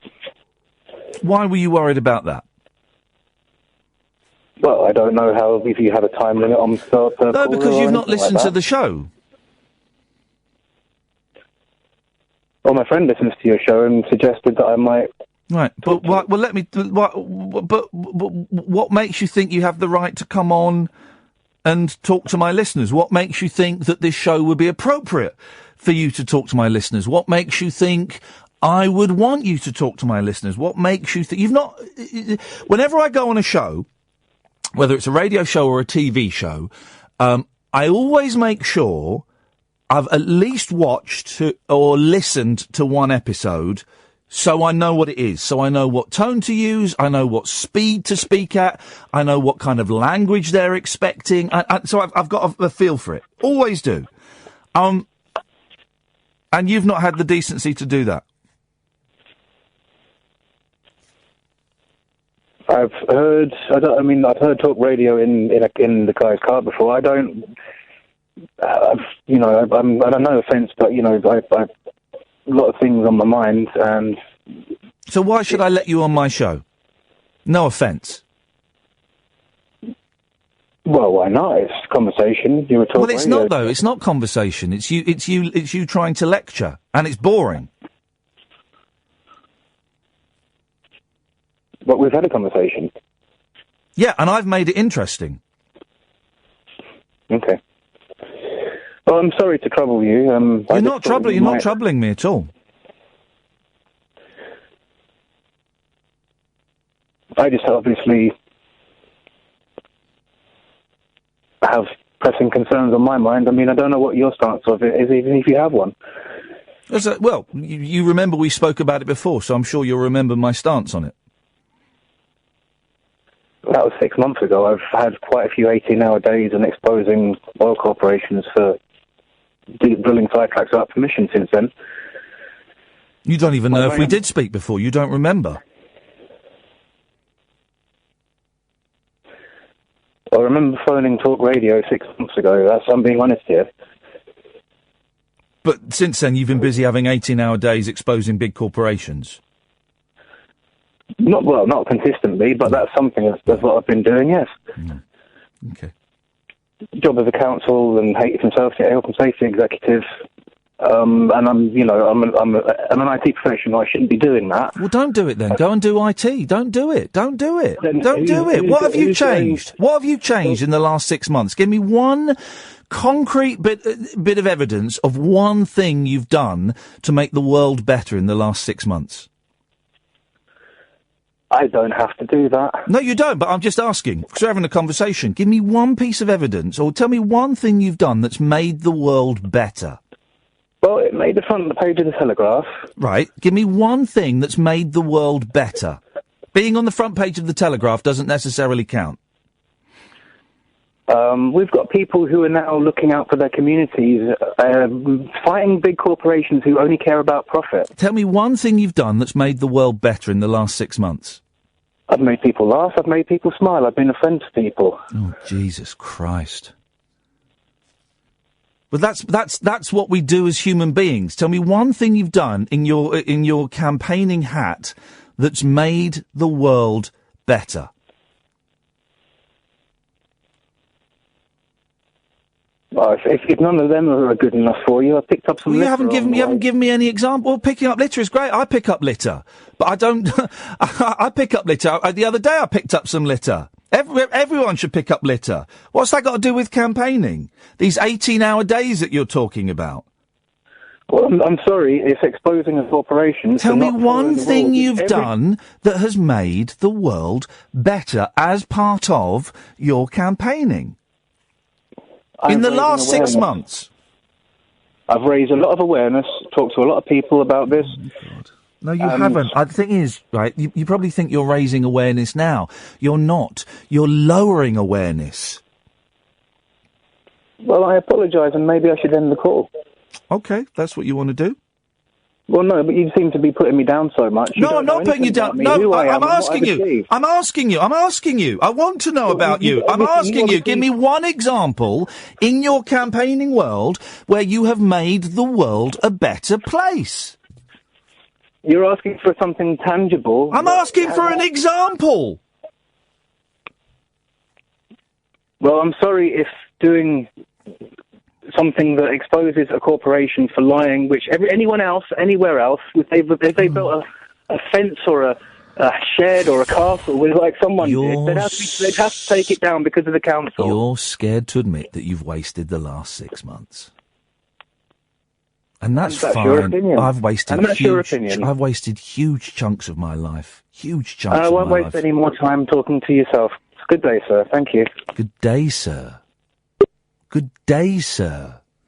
Well, I mean, sorry, was that a call from the 18th century? Let's take a break. Uncut after-hours conversation for the up all-night generation. Late night Iain Lee on Talk Radio. We have ways of making you talk. Good day, sir. Thing is, we could say anything we wanted about that guy now. We won't, because we're better than that. But he won't be listening. He won't know. And we'll speak to him in another 6 months. And John. A very good evening. Good day, sir. A good day indeed. It's marvellous. How are we? I don't know how we are. Well, I know I'm okay anyway. That's the main thing. And if you're well, then I'm happy. What have you called him for? I'm well. Did you know, last night, fabulous show last night, by the way. It was, wasn't it? Great callers. And, you know, because I was, put my hat into the ring, you know, and I got supply, I've got my Kit Kats, Bang Bing biscuits, I've got them all sat at the table, and I thought, right, I'm very ready, I'm bound to get a call back, and I didn't. So, but no, you know, it was still a very enjoyable night, even though I couldn't, you know, interact. But, yeah. Did you enjoy it? Yes, I did enjoy it. I thought it was great. Good. No one was promised they would get a call back. No one was told they would get a call back. No. It wasn't a complaint, Ian. Well. No, it wasn't a complaint. It was just, you know, just keen. Yes. You know, Yeah. preparation. Because, I mean, you got prepared for these things. Well, that's maybe why you weren't called back. Sorry? That's maybe why you weren't called back, because you prepared for it. Yeah, that's probably why. Well, maybe, I don't know. Catherine made the choices and Catherine chose. No, absolutely, and there were excellent choices. Yes, excellent choices, as always, by Catherine. I would never say it wasn't, obviously. But no, you know, as I say, I like preparation. You know, I prepare for these things. I think I'm just going to listen to Iain Lee tonight. Yes. And I'm going to get myself prepared. Obviously, maybe for the phone-in, maybe not, but I can still listen and enjoy. So I thought, well, I'll get myself some supplies in, just in case I do get through. And that way I don't have to disturb the call backwards and forwards. I mean, there might have been a bit of crunching down the line, but yeah, but I was prepared. That's the key here. Well, there we go. Yeah. So I just like to be prepared. I believe, yes, you've mentioned that, yes. I don't know what I'm supposed to say. I'm sorry, I don't know what I'm supposed to say. It's all right, I mean, I've got Iain Lee lost for words. Yes. Oh. Well, anyway, so one of the reasons for ringing was saying that I was disappointed, but still enjoyed the show. You keep going back to the disappointment thing, and I think that's integral to this. Why should you have been chosen? That's a good question. Well, you know, I'm not averse to phoning into radio shows in the... I mean, if there's a radio show on and I get interject, right. I'm going to be picking the phone up. Right. You know, say locally here, for instance. Yes. You know, there's a sports talk or something that I'm interested in. I want to interject. I always put a little call in, you know, or a topical subject, maybe something to do with the government or whatever. And that's so. Yeah. So what? So you're a phone-in professional? No. An amateur? It sounds a bit stalky, that, doesn't it? Yeah. Yeah, no. No, I just like to be part of what's going on. I feel involved. But surely a radio show, the main involvement is listening. Yeah, it is, but obviously the then station would provide the opportunity to phone in to interject. Yes. I mean, this talk radio, for instance. Yes. And it's a great thing because you see, people sat at home feeling that they're being involved in it. You know, it's you can join in. Yes. It's nice. Very nice. Yes. But interesting, you haven't phoned in for months, and you only chose to phone in when it was an hour to talk about. Well, no, because I mean, I'm busy with things. I can't phone in all the time. Yes. Like some people do. Now, stop there. Stop the clock. I heard a sneer then. No, I heard... No, I heard a sneer. I can't call in all the time like some people do. There was a tone. Be honest, there was a tone. It was for comedic effect, of course. Well, I don't know. I think that was real. There was a tone you used against people that call in all the time. And I wondered, and let's be honest, right? Let's be honest. I wondered why that was. No, I'm not judging anybody. But, there is other things I could be getting on with. And are you saying that the people that do call in regularly, they don't have, they're not as busy as you? Well, no. I mean, you could call those callers in, if I could be so bold, as the bread and butter callers. I don't know what that means. That's okay. Well, no, explain it to me. Well, no, you do know what I mean. No, I don't know what... listen, when I say I don't know what you mean, what I mean is I don't know what you mean. Right. I don't know what bread and butter callers are. I've never heard that phrase. You've never heard that phrase? Bread and butter. Well, bread and butter, you know what I mean? I've never heard it put in front of the word callers before, no. I don't know what that means. Well, it's callers that sometimes can keep the show rolling with some nice phone-ins. I don't rely on callers to keep the show rolling with some nice phone-ins. No, well, no. I'm just going to put the shovel down. No, keep digging, because I'm enjoying it. I just wondered why you felt that a call that may last 5 or 10 minutes was beneath you, but yet you warranted an hour of radio dedicated to you. That, to me, that says a lot to me. That says a lot. And now that's your assumption. You're assuming. But I'm right, aren't I? Well, no, let me explain. I'm right, aren't I? Let me explain. Yeah, you explain, but I'm right. And I think that speaks volumes. Well, no, it is. I've sat in, listened to various shows, and if I see a point where I can interject in some way, I think to myself, I'll phone in, I've got something to say about that. That's what prompts me to call in. I thought it would be very nice to, because I haven't phoned in for weeks, months, whatever. You thought you had an hour's worth of material to deliver? No, not at all. But that's wrong. That's wrong, isn't it? What? It's a low blow. No, I'm asking. What? Why is that a low blow? You haven't phoned in for months, right? And yet the night when people get an hour, you wanted to phone in then. Well, no, because, I've not had anything. I thought, I've got something to interject into the hour, a conversation with Iain Lee. How lovely. But what, what did you have to interject? Well, conversation. For example? Well, nothing. We were obviously going to chat. We were going to chat about anything, whatever way the wind blows. Right. You probably would have asked me what I did for a living. No. All that sort of carry on, maybe. No, did you say? No. No, that's okay. Or you might say to me, where do you live in the world? Or are you having a nice life? Are you divorced? Did you cry every night into a pillow? Do you cry every night into a pillow? It does get a bit low at times. I've got to be honest, but that's just you just get by and you manage the way you can. Well, I'm sorry to hear that you get low.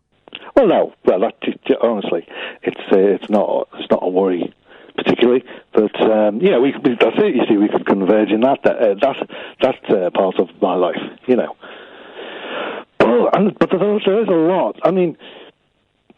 I have to say there is a lot of depression in the world of comedy. And we would have struggled. We would have struggled to have got there if you'd been doing a character for an hour. Yes. Yeah, which I know agree. is one thing, because I spoke to Kath after the show about because I saw all the names that came up on the screen, and I said, excellent choices last night, Catherine. I don't think you could have picked better. But can you tell me why you picked those three?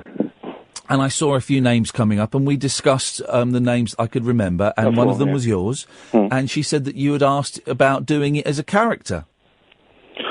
I mentioned to Kath that I don't think I'd be able to hold it up for an hour. But yeah, But so she said, well, just come on as yourself. And I thought, well, that's nice, Kath, yeah. Yes. For someone to have done a character for an hour, that would have totally missed the point of what we were trying to do, I think. And that's maybe my fault. If that may have been my fault that perhaps I didn't make that clearer. That's fine. Fine. Well, that's fine. Well, I stand corrected then. Well, I apologise then for not making it clearer that we didn't want characters, we only wanted to hear real people talking about real things. Yeah, but in my world, that character could be real, couldn't he? Well, no. Well, the listeners don't know whether he's real or not. Oh, I bet. Oh, I think they've got pretty good antenna. No, you're quite right. Quite right, sir. So yeah, my mistake. Could have been quite an awkward hour if these 5 Could minutes. have been. I may have broke character halfway through. Not very professional, I know, but it would have been funny. I don't know if it would have. No. Well, that's right. That's right. Improv.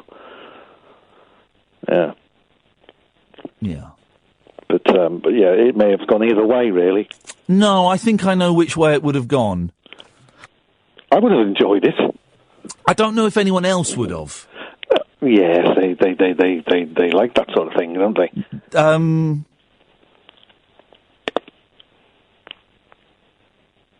Because I don't know if they do. Yes, they do, definitely. Of course they do. That's why we're all here. What sort? I'm confused. What sort of thing do you think my listeners like? Well, they like the sensible. They're obviously do it. Intelligent. Do it now. Do what now? Do the character. I'm not. Let's see. But no, you can't do that. I mean, it's improv. It's third wall. Improv. Fourth wall, fifth wall. Do it. What would you have done? Let's see if my listeners would have liked it. Because I bet they wouldn't. What they wanted yesterday was 3 hours of proper, real, heartfelt stories, and that's what they got. Right. Well, hello, Ian. It's Graham here. Hello, Graham. Hi. Tell me about yourself, Graham. Well, it's a stay-at-home single man. Yep. And I stay at home with my mother. Yes. And I go out and cut grass and that for folk during the day. Lovely. Because I do I don't declare it, because obviously it's not enough. Playing to stereotypes, I like, yes. Right. Right. And that's it, really. That's a lot. And I listen to a lot of radio. Yeah. What do you listen to, Graham? The stations, or... Yeah, the stations. The stations that I like listening to. BBC Blackpool. Is that a station? I think for an hour, that would have rubbed people up the wrong way. Yeah, I think you're right, actually. And now I've done it just for those few minutes. You've got it, haven't you? It was a bit of a struggle. You've got it, yeah. Yeah, I've got to be honest. Well done. Still, they were good stories last night, weren't they? Excellent. Yeah. Really, really good. Really enjoyed it. All right, Tom. Listen, I'm sorry you get low, and I hope things pick up, and it's nice to talk to you, and thanks for calling in. Thanks, Ian. Cheers, my dears. Bye. 0344 499 1000 is the telephone number. Let's go to Johnny. Good evening, Johnny. Ian Lee. Johnny! 1, 2, 3. Yeah! To be on LBC. Okay. He's got a thing, yeah. He lives at Winter Castle. Yes. Okay. Johnny, can you wait there a second? No. Okay. Catherine, could you get on the microphone? Sorry, can you just do me a favour? I don't know. Can you just look out the window and see if it's a full moon? Yeah, hang on. Just keep the mic open. We'll wait. We'll wait. There's Go on. There's no moon at all. I can't see one anywhere. Could you do me a favour then?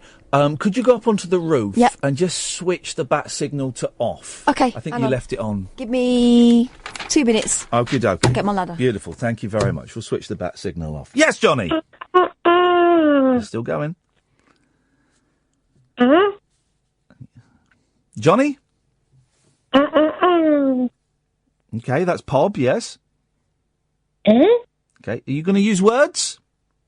Then you can get stuffed. Let's try Jay! Wowee! What the hell is going on, man? Good day, sir. Good day, sir. I hope that I think less of myself than a couple of your previous callers. I'm pretty sure I do. What is going I'm pretty sure I do. Well, I don't. Yeah, a little bit of narcissism is running rife. A little bit, isn't it? A little bit. Jesus. Sir is the thing. It's funny in this country. We only say sir when we're like either on the verge of tears or violent confrontation, don't we? we kind of, sir, if you could calm down, sir. Sorry, sir. Or we're about to get arrested by the police, or we know we've got one over on a policeman, and we're being all smug about it. What was I listening to? Oh God, I was listening to a terrible. I was listening to a brilliant podcast called Radio Lab. It's an American podcast, and they had a clip of this woman. That was about police shootings and deaths of civilians at the hands of the police. And they played this recording of this black woman being forced out of her car. Right. Oh, it was awful, and she was calling him sir, and it was awful. Anyway, she died a few days later. There's a joyous. Oh my God. Yeah, I know, but I just sorry, I've thought. Thanks for that. Yeah. Anyway, thanks for calling, Jay. Anyway, go on. Sorry, what have you got for us, boss? I really enjoyed our little spar this time last week about the old the Jesus thing, and I really enjoyed that.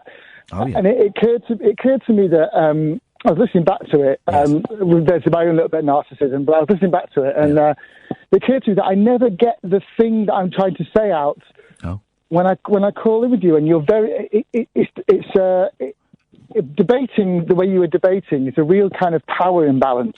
Right, I'm going to be quiet then, and you've got 3 minutes.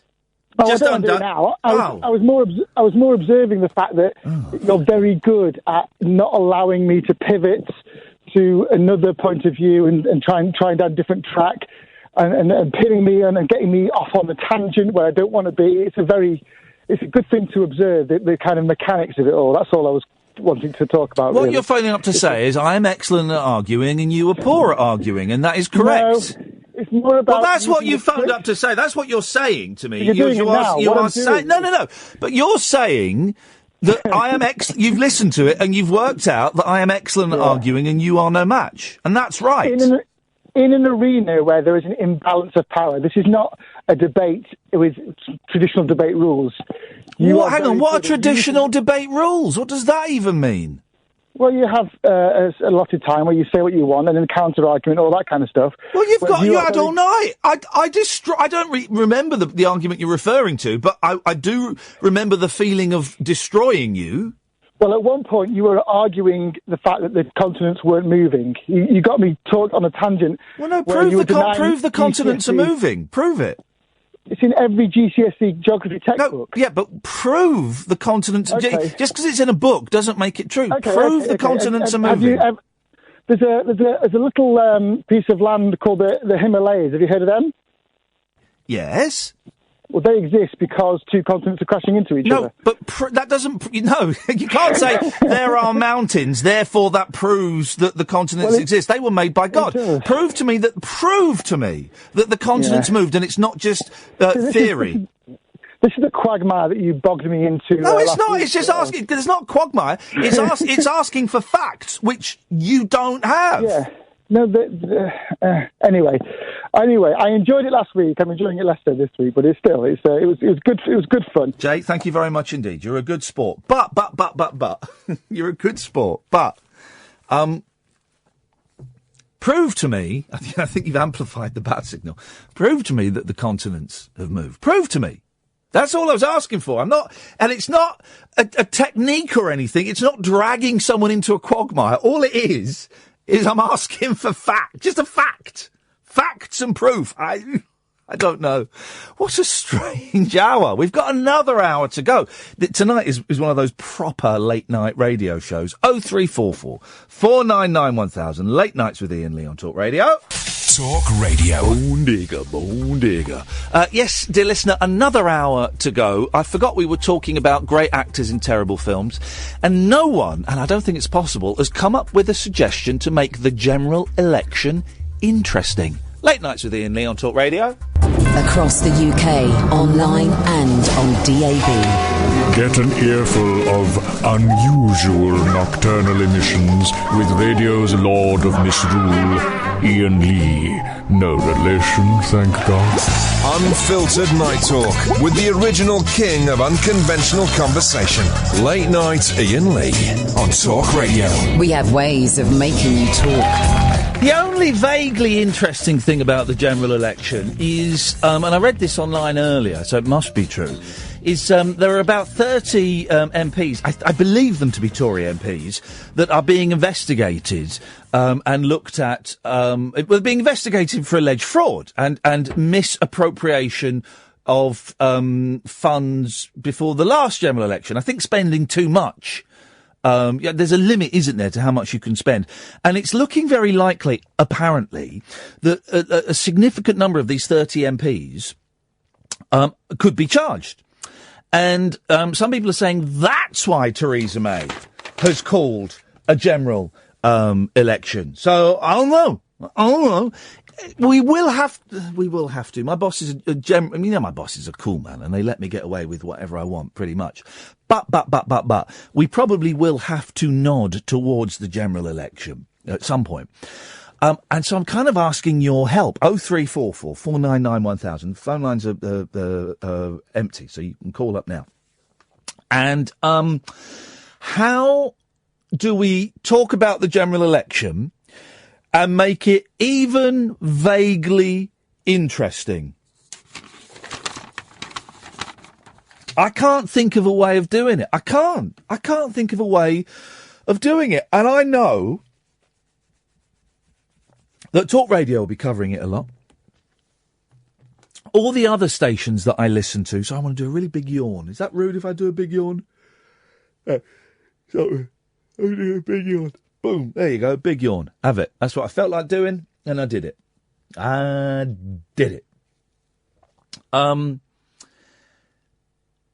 Yeah, so all the other stations that I listen to will be going nuts on it, and I just think, well, what is there to say, really? There's nothing to say. It's not interesting. There's nothing. Oh, Ed, if I have a coffee now, yes, please. So, if you can think of an interesting thing, then thank you very much, Edmundo. 0344 499 1000 is the phone number. We're still doing great actors in terrible films, and also, I mean, the last 45 minutes, I don't know what happened. It was uncomfortable, huh? But you felt something. I was uncomfortable, and I hated pretty much every second of the last 45 minutes.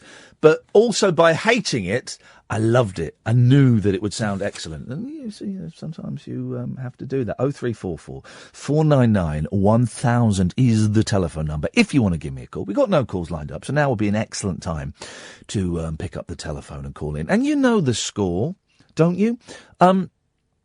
You can call in about anything. I've sat here and I've thrown a few things at you. I've got another yawn.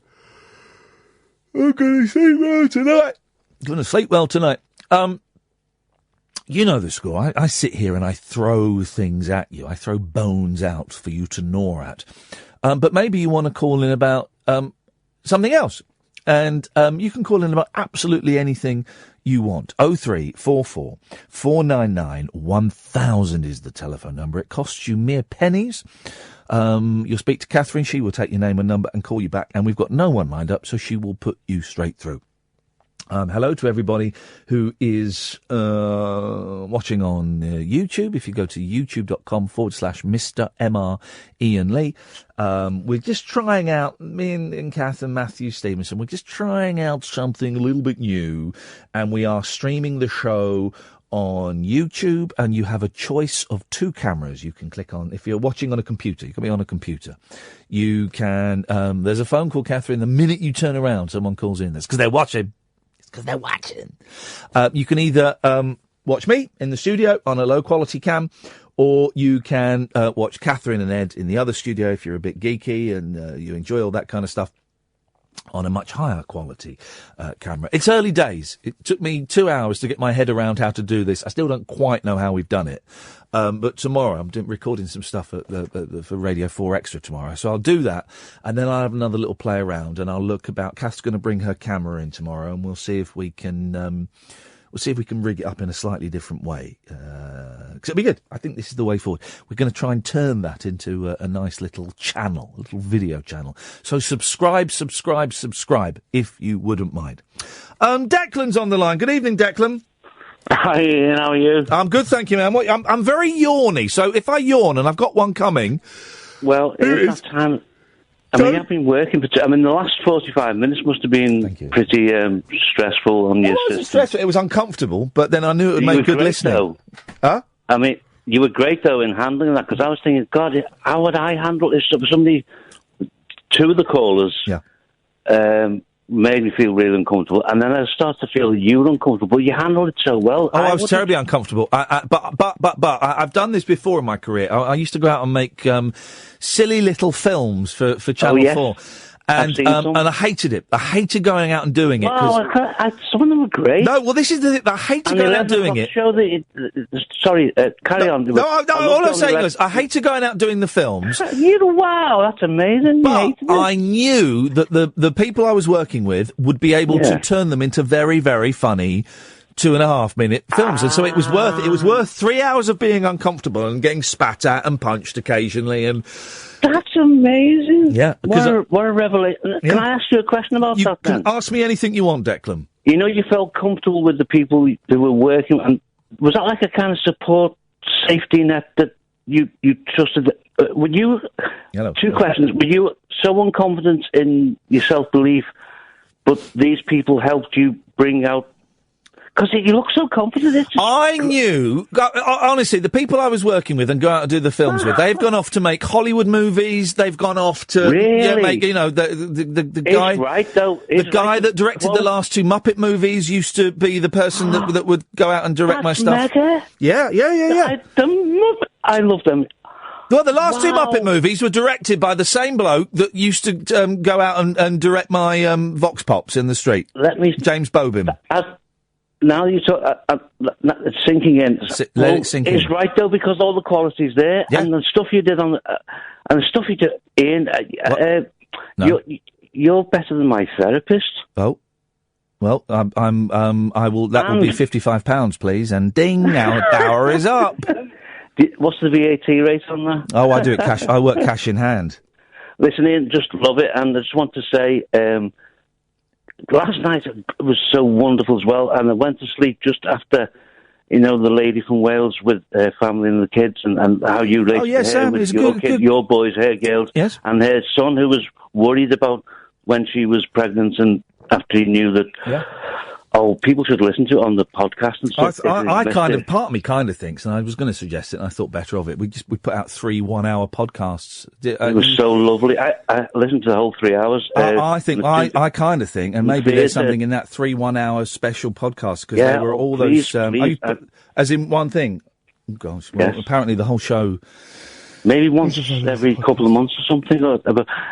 It was so great. And what a contrast from last night to tonight, but all brilliant. And as George Galloway, your colleague, says, when George Galloway finishes his show, I know he can't do it because of the election stuff and all like that, but he always recommends, and it's from his heart. Well, he's not just doing it because he's working. There are other radio presenters. Yes, well, we can't talk about him because there is an election. Well, I don't know if that election's happening now anyway, but by the by. Declan, I've got to move on. Thank you very much indeed. We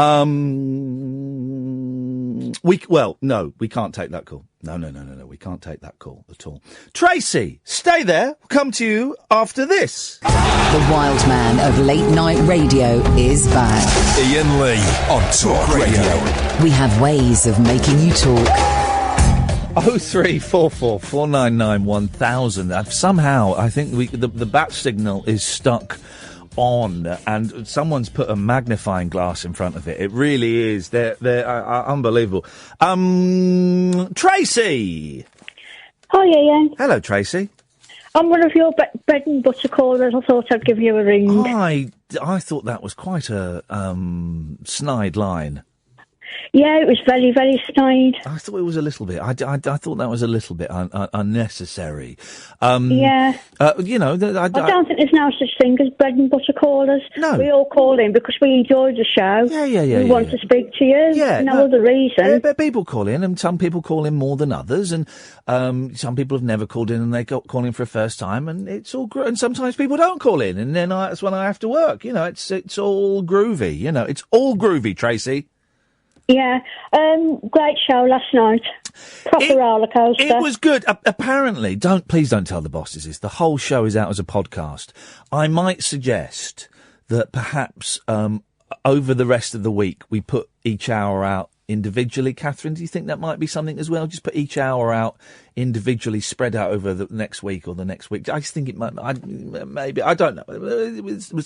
I don't want to create more work for you, Catherine. I know you're so rushed and so busy and so much going on. People watching on YouTube can see just how busy you are during this show. So I would not like to impinge on that. I cried last night. Oh. I laughed last night. I was. Oh, the show. You're still talking about the show. Sorry, I thought you had a tough night. You're on the gin. No. Listening to the show, that one with the chicken fillets in the argument, that made me laugh. Yeah, I know. That was something special, wasn't it? It was great. Yeah. And people said, oh, you should do that every week. No. We're not going to do it every week. We're not going to do it every bank holiday. But we might do it again. I think we might do it again, but I don't like repeating myself, so we'll do it at some point down the line. The next bank holiday, May the 1st, right? Oh, yeah. Honestly, it is going to be a proper geeky radio show for anoraks, for fans of radio, honestly, we have got some amazing guests lined up. I'm looking forward to your New York shows too. Oh, the New York shows! Oh man, alive! I forgot to mention that. That's going really well. We've got some really good guests for that, and a lot of the New York show. And I'm going to flag this up now because I don't want people to be disappointed. It's going to be 3 hours a night, 10 till 1, and people will still be able to phone in. But there will be quite big chunks of the show that is pre-recorded. So it's not like we're gonna, go to New York and... Well, that's understandable, really, with the time delays and that, you know. Yeah, it's not like we're gonna go to New York and then get up at midday and go and have lunch and then go and see a movie and then we're gonna be working. We're gonna get up early every single day and work. And we are gonna go and meet people and and go to places and meet all kinds of characters and record them. So some shows, the whole show might be recorded. I think we're going to aim that, like, the first and the third hour will be pre-recorded, and probably the middle hour will be the phone-in hour. But we'll see how it goes, and there might be more, there might be less. That's just kind of where our thinking is at the moment. I've started to listen to that podcast, that one that was like last night. Oh, Beautiful Anonymous. Yeah, I've only listened to one and a bit so far. Which one have you listened to? The first one. Oh, because I'm everyone I've mentioned. I was saying to Kath, because there are a few podcasts we're going to be featuring on the show. True crime podcasts as well at the moment for some reason. Say that again, Tracy. I'm into true crime podcasts at the moment as well for some reason. Oh, you've got a very naughty streak, haven't you? I must have, but there's some of them that seem crikey, I wonder if... Here's something, right? And this is going to... And I've hesitated there. And, Catherine, I need you as a producer to oversee what I'm about to say, right? Because I was going to say it, and then I thought better of it, but then I've thought better of that, right? They... Quite often, they will... On the anniversary of a huge event, they will live tweet it. Like the sinking of the Titanic. Do you remember the 100th anniversary of the Titanic sinking? They live tweeted the whole journey. So we're all boarding the Titanic. We're looking forward to it. Day 2, I've met the captain. He's a nice bloke. And then day 49, Christ, we've hit an iceberg and it's, we're sinking, but we should be okay. All of that, right? What if someone were to live tweet real crimes? It's been done, hasn't it, really? But not by tweet, by Facebook. Well, no, I'm not saying that, like, the fella that shot someone on Facebook. I'm not saying that. Well, he was an idiot. He was an idiot. I think we can agree. I knew it was going to end up the way it ended up. Stevie Stevens was his name. I think we can all agree he was an idiot. But I'm talking about historical crimes. For example, right? For example, Jack the Ripper. Yeah. For example, I think out of respect, there'd have to be over a certain. Well, this is what I was going to say, length of because then time. I was going to say Joseph Fritzl. Then I was going to say that. Recent. Well, is it okay? Now this is the point I was getting to. What is the cut-off point for it being historically interesting, or it being, oh no, that's too soon, we can't do that? I'm not sure whether it's a matter of time. Because the Jack the Ripper killed what, 12 women? Slit their throats. Prostitutes, weren't they? Well, yeah. Well, yeah, but why should that be any different? That they were sex workers? Why they're still women. Yeah. I don't think it's the length of time. I think it's going to be like the significance of the case and how horrendous it was. I mean, okay, every crime's horrendous to the person it's happening to. Getting your throat slit is pretty horrendous. But whatever you do for a job. I think, like, more recent crimes would be too recent. But then if you know what I mean. But then they make films about it. Natasha Kampusch, who is another young lady who was as a teenager, and I read the book. It's 3,652 days. As like a 15, 16-year-old girl was picked up off the street, thrown in the back of a van, and then locked in this guy's basement for 10 years, right? And I believe I know she escaped. And then she won the house in a legal case, and she lives there, I think. But there's Who was that? You'd like it, Natasha Kampusch. She wrote a book. Because I was listening to a podcast the other day about, it was similar to what you're on about, but it was three women in like Boston or Michigan or something. Cleveland, Ohio. Yeah. Well, they made a film about babies. Natasha They want Kampusch. babies. Yeah. They'll make a film about those women. And we will watch it and we will go, oh, that's a good film. That's exciting. I'm glad that didn't happen to me, but I'm glad we get to watch it. But, I've lost my train of thought. I'm talking rubbish, that's why.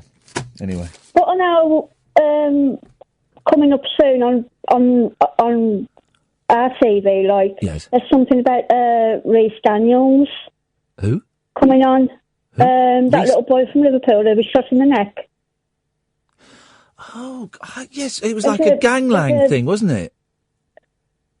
Yeah. He was on fire from football, wasn't he? Yes, I do remember that. There's like a mini drama coming on about that. Okay, well, there's that, and there was the Shannon Matthews thing recently, and that, I mean, I suppose no one died in that, but still a young girl was. But then again, there was that one a couple of years ago, wasn't there? With that, I thought it was that professor in Bristol. Oh yeah, it was that one called? It was that poor gentleman who got dragged. He was a landlord, wasn't he? That's the one. And he got plastered across the front page of all these newspapers. This guy obviously killed her just because he was a little bit odd. Now the thing is, it's not illegal to be a little bit odd. In fact, I say it should be applauded. Being a little bit odd, and it turned out it was her neighbour, a Dutch guy. Yeah, it was a neighbour that had done it, and that poor man, that poor landlord, was humiliated. I can't think who it was, isn't it? No, I can't think of his name or the name of the young lady that was murdered. Horrific story, but that poor man was humiliated just for being a little bit different, and we should all applaud people who are a little bit different. And the papers. That's fairly recent, so yes. I don't know, how recent would you class as recent? Before you do a drama on it, or a film or something? No, I don't know. Well, like Jack the Ripper, that's had loads of films, hasn't it? And yeah. It's got displays. They've had, haven't they, isn't there a time travel film where Jack the Ripper goes into the 80s with Malcolm McDowell? I wouldn't know, Ian. I'm sure there is. It's Malcolm McDowell as, He's either Sherlock Holmes. No, now I'm thinking of Biggles, where Biggles goes into the 80s. No, he's either Sherlock Holmes or he's H.G. Wells, and he goes forward. It is. It's Jack the Ripper goes into the 1980s, and then Malcolm McDowell as H.G. Wells goes into the 1980s to try and catch him in New York. I think it is. They go to New York.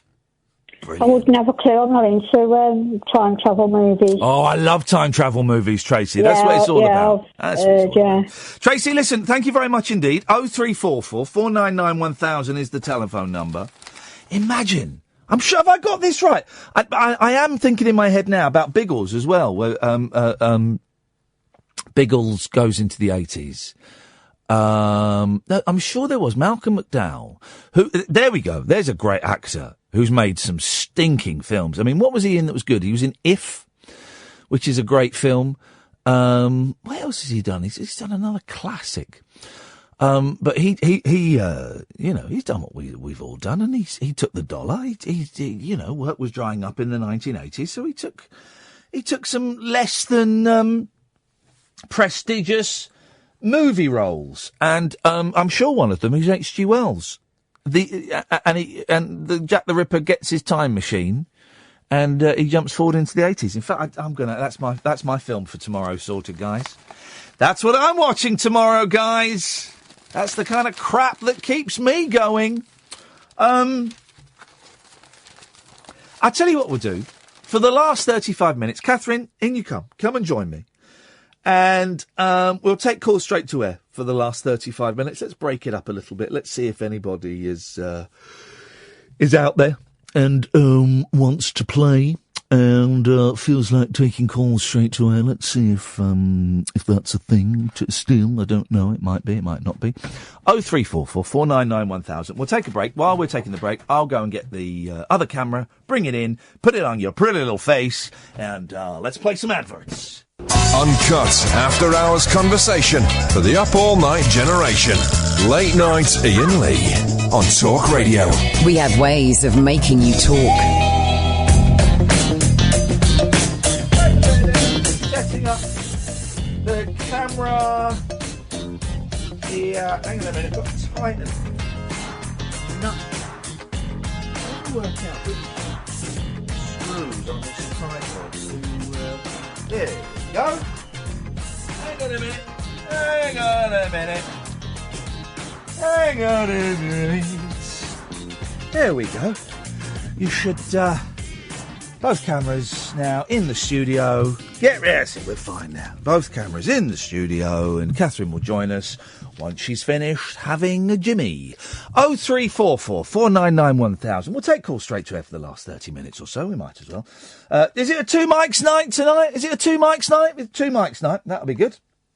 That'll be worth listening to. I do like the two mics. I don't know if they like me as a broadcaster or as a person. I don't really know. I suspect Mike Parry doesn't. I just get a vibe off of Mike Parry. When I say good evening, Mike, it's a begrudging. Yeah, good evening, pal. It's a begrudging greeting from him. Maybe maybe that's what he's like with everybody. Mike Graham, the brains behind the two mics, is always very, very nice to me. Very nice to me. And he will occasionally confess that he's been listening to me on the way in.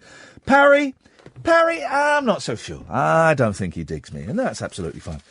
But I do like their show. All of my sporting knowledge, which is very limited, comes from the two mics. Comes from them. It's the only thing that's vaguely connected to sport. And I say vaguely because it's mainly about Mike Parry having sexual relationships with married women and drinking, and Mike Graham putting him in his place. I'm just saying, I don't know if Mike Parry likes me or not. I'm sure he does. Mike Graham does, I think. He's very nice. He says nice things, but Mike Parry's very begrudging. I say, all right, Mike. You're all right, pal. Does that. It doesn't even look up at me. That's his happy You're voice. All right, pal. Well, you know. He's certainly always very pleasant to me. Yes. Are you on camera there? Not really. Well, why not? We'll move it so that... But I'm away from the microphone. Yeah, don't move the microphone. Move the tripod. Move the thing. Crying out loud. Jeez. Shushy. Shushy. Hang on, let me just lower my... Shushy used to be one of our code words for dope. Did it? Yeah, got any shushy? A little bit of shushy. Silly. Yeah, very well. It's silly. Taking drugs is silly. behaviour. Taking drugs is silly. I can't. Geez, the amount of money. I mean, I say, sorry. 13 years in September. I've not had a drink or a drug, but the amount of money that I wasted on taking drugs. I mean, geez, some of it was fun. Some of it was interesting and special, but mostly it was what a waste of money. What a waste of money. Unbelievable, really. Don't, you know. Well, They won't be told. They won't be told, so there's no point in me telling them. But when you know, you know. I can probably think of 6 drug experiences that, actually, looking back, I'm kind of glad I did. But, I mean, really, it's as a whole. I mean, as a whole, it's a waste of money, a waste of time. Read a good book. That's what I wish I'd done more, just reading good books. Mhm. Learning. Educating. Maddie, will we ever know? Will we ever know what happened with Maddie? Will we ever know? No, but the theories keep coming, don't they? They keep coming. They keep coming thick and fast. What is it now? There's a nanny speaking out about her experience of the evening. Will we ever know?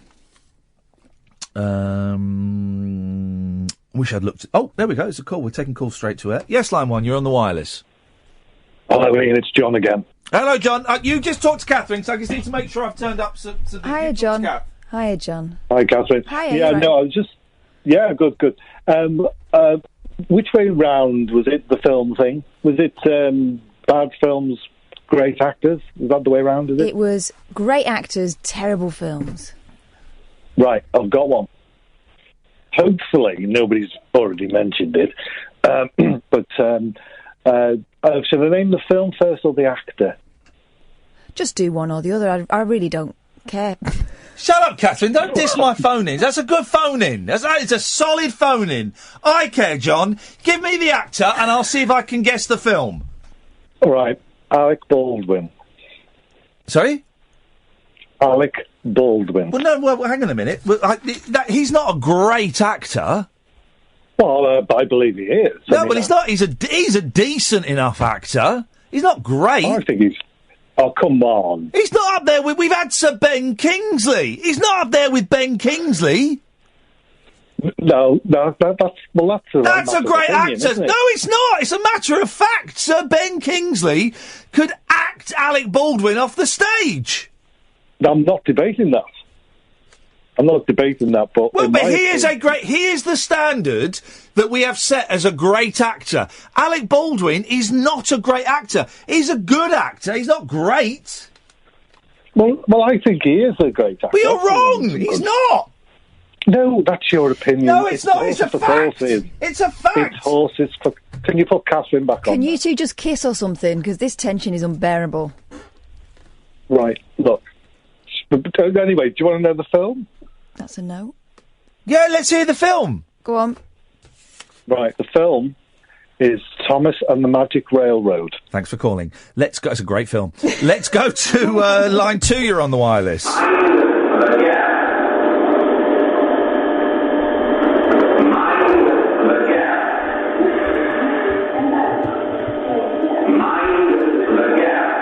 Best call of the night. Line 3, you're on the wireless. Shee-bop-dee-bop. All right, Mara. Yeah? Well, films, cack, with good actors. No. It is great actors in rubbish films, not cack films with good actors in. That was the other night. Okay. Great actors in crap films. Jeez. You just mentioned one. Biggles. Yeah, who's in it? Peter Cushing. He's not a great actor. Oh, he is. He's not. He's a good actor, and you're nostalgic for him. He was a grey actor. Yeah. It's not grey. It's not gay actors. It's great actors. But you know what? I watched him in Star Wars as well. The most recent one. I saw that the other day. That was weird, wasn't it? Very weird. Was it the geezer off Holby City or something playing him. What, Charlie? Yeah, it was Charlie. No. The Swedish guy. I don't know, and I don't care. Anyhow, I'm going to kill everyone. Stop it. I am going to kill Stop this now. everyone Stop tonight. this now. Have They a are breather. getting all right on my tits. What is wrong with him tonight? What is wrong with him? We've got a half gibbous moon. I'm watching you, Catherine, on YouTube. I'm on YouTube now. It's close up, Catherine. Oh, the viewing figures have gone up, and they're all typing filth about you. Are they? Yes, they are. Is it good, Phil? What do you mean? Is it good filth? Well, you know, they're sort of like. I want to have a look at this. Hey! That's what they're writing. Get out. I want to have a look at this. Get out of here. Line 1, you're on the wireless. Mind the gap. Okay, right. So that's a meme now, is it? Mind the Can you gap have an is audio meme. Yeah, of course you can. Meme just means a thing. I thought it was a picture. Nah. Yeah. Okay. Because I think I'm going to kill them all might be a new meme for you. I'm going to kill them all tonight. Hey, wouldn't it be... here's the thing, though, No, right? don't. Take the thought to the next. No. What if all of my listeners died tonight, were murdered, right, all of them, and I've been on air saying I'm going to kill all my listeners? I'd be number one suspect. Yeah. You better be my alibi. No. If you be my alibi, I can be your long-lost pal. The bass part in that... Mm-hmm.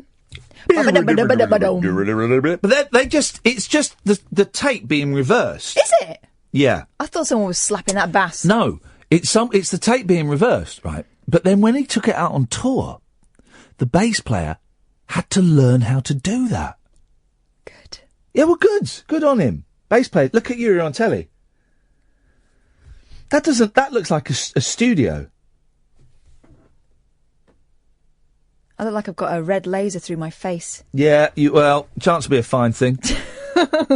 That's right. I'd laser you in your face. In the face. Oh, sorry, moustache. Oh, here we go.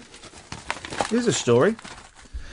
Cat ripper in sick new beheading. Oh, not again. It goes on and on and on. This is the weirdest thing, isn't it? Yes, line 1. Never mind the full moon, it's this asteroid that's coming over the Earth. There we go, we're all doomed. We've talked about this a lot. A serial cat killer dubbed the M25 Ripper. Oh, it was the M25 Ripper Oh, now. it was the Camden cat killer at one No, it was point. the Catford. Wasn't it? No, It wasn't Camden. No, it wasn't Camden, because it was South London. Croydon. But it was happening all over the country. Mm-hmm. A serial cat killer. By the way, if you want to watch Catherine on YouTube... Oh, stop it. No, It's no, I'm not saying it's... What? YouTube.com, 100 people watching now because it's a close-up of you. Stop it! And you. Can you imagine that? Can you imagine that on Babe Station? Stop it! You ring up and all you get is, will you stop that? But, right, I'm not talking to you until you let go of it. Honestly, it'll fall off. I did the Is It Ghostbusters 2 thing. Yeah. I tried to find a way of getting the Babe Station girls to do it, and I had some success. You could text them and they would read it. It's, again, hideously expensive. And I would say, I can only get aroused. If you say, Is It Ghostbusters 2? Well, I'm sure they've heard worse. I'm sure they have. Line 1, you're on the wireless. It's the final countdown.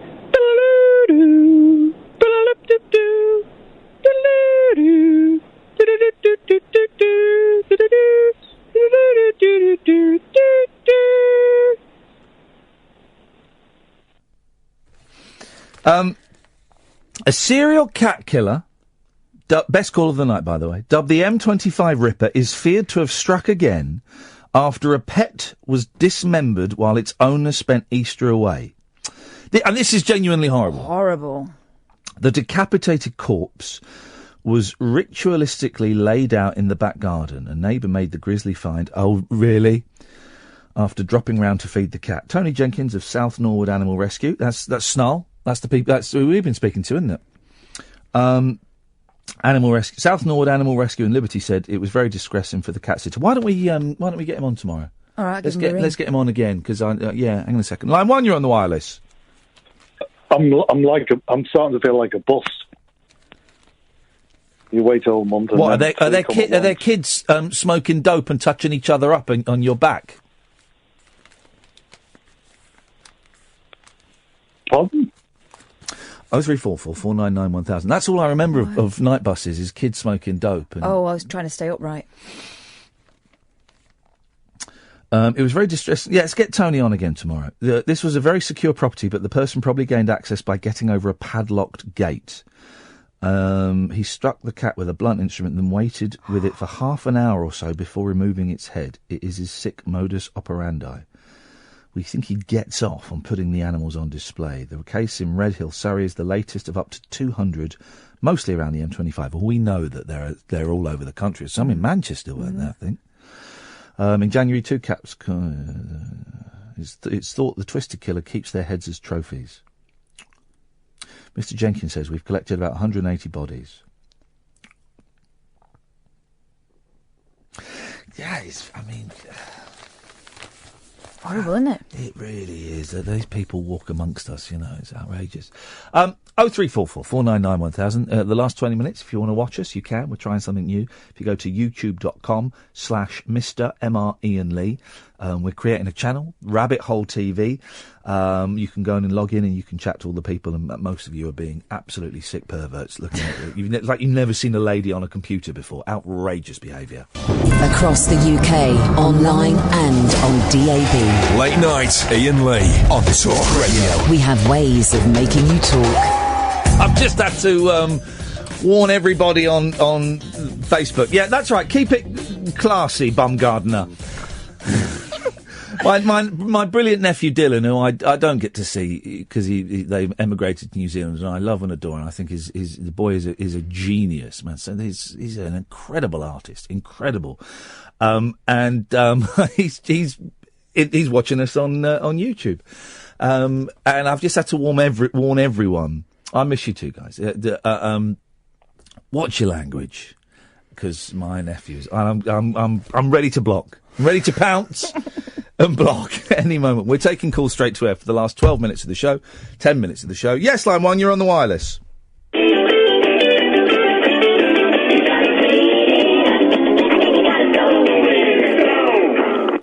That reminds me. I'm halfway through that documentary about Bucks Fizz. Oh, yeah, and how's that going? Well, it's good. It's Has it got to the bit on Coach Trip where it gets really awkward yet? Did you ever see that? I did see that on Coach Trip when Cheryl Baker comes face to face with Dan.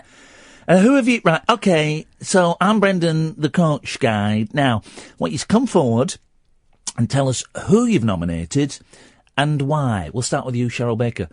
Yeah, well, I'm nominating David Van Day because I think you're an absolute scumbag of a man. You are a disgusting human being. You're a disgrace and you've made my life a misery.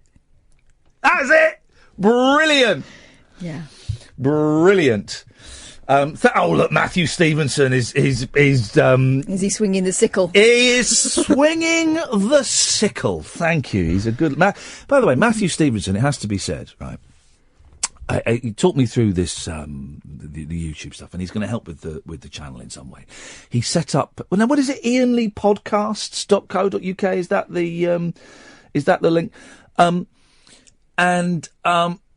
He's done it all for free. He's built this amazing website, the IainLeePodcast.co.uk, and it's basically pretty much everything I've ever done that's not TV, that's radio, that's podcast, that's interview, all of this stuff.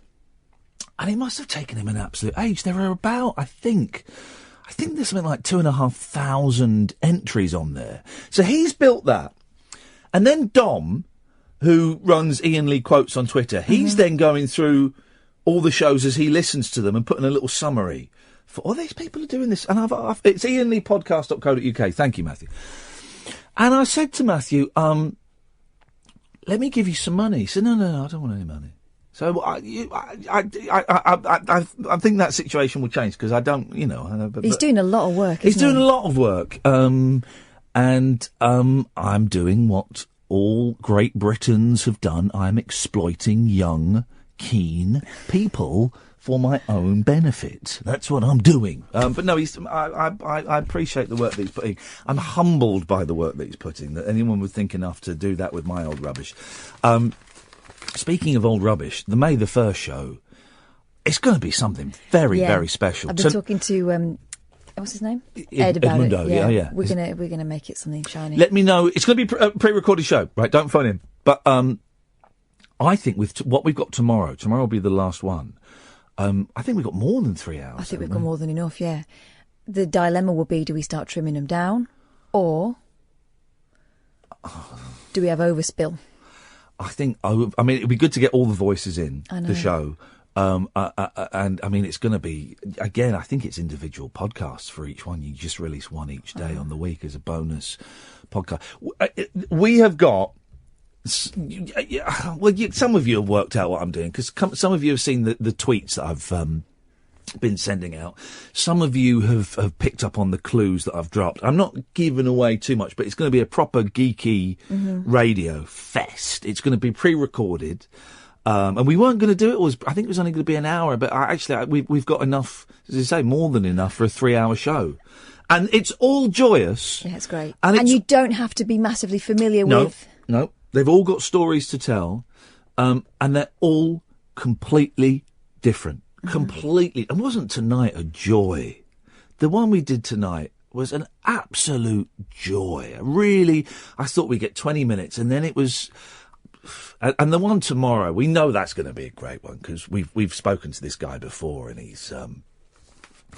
gives good story. He does. Legends. I think legends is not an exaggeration.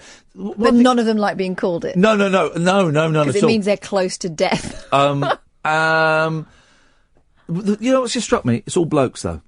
It's all blokes. Well, yeah.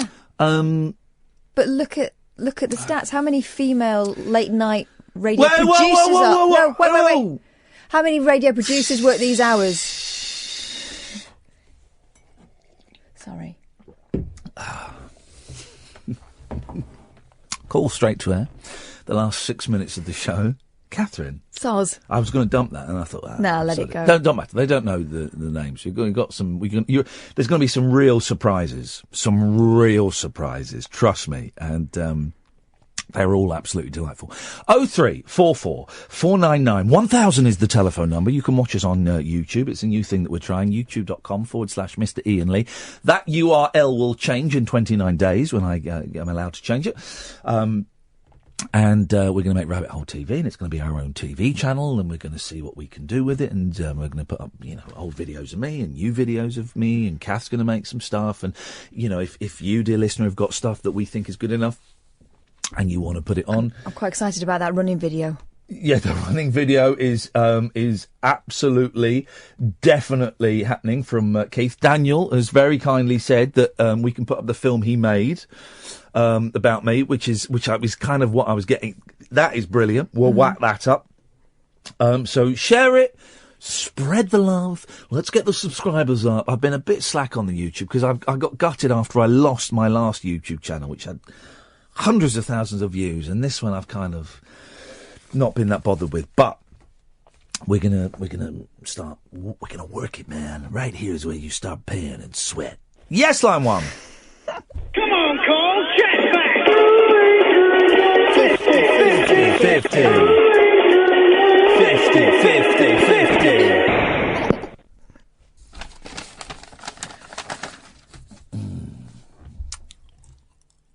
Does that number still work?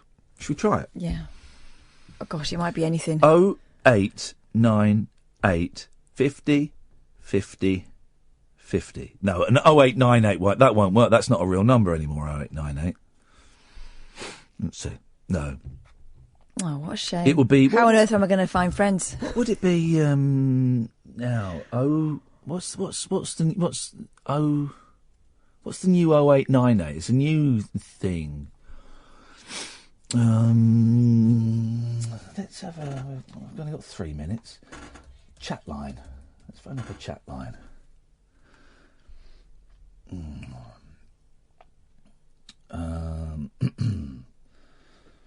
God, I don't... No, I think this is going to end up in a a telephone version of what's been going on the live chat on YouTube. No, something not.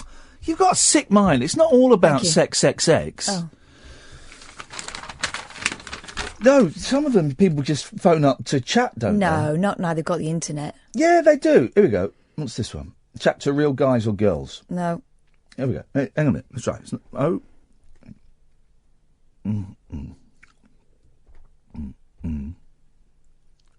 Get ready for me to be right. No. It's not going to be sex. You're obsessed. Of course it is. Of course it's not. Welcome to Chatbox, the best channel to find hundreds of genuine... Well, let's... Be safe and sensible. Safe and sensible. Tell a friend and me... Oh, hang on. Calls cost 13 pence per minute plus your phone. Hey, Catherine, just to let you know, I'm being safe and sensible. I'm phoning up a chat line. They've warned me to warn friends. At any time to return to this menu. Okay. For information... Oh, we can't do touch key on here, can we? No. Well, to chat to other callers Ed can. who are on the line right now. Hang on. Press 2. Press 2, Ed. Make a date using our... He's pressing 2. That's just. I just want to talk to. I just want to talk to people. That's all I want. Message to generate more interest. Oh, Have it played on TV. Press 1. I don't want to go on TV. If you don't wish to appear on TV, I don't want to go on press TV. 2. I don't want to go on TV. I've had enough of TV. TV's boring. There we go. Must be audible, and for your own security, it must not contain any contact details. No.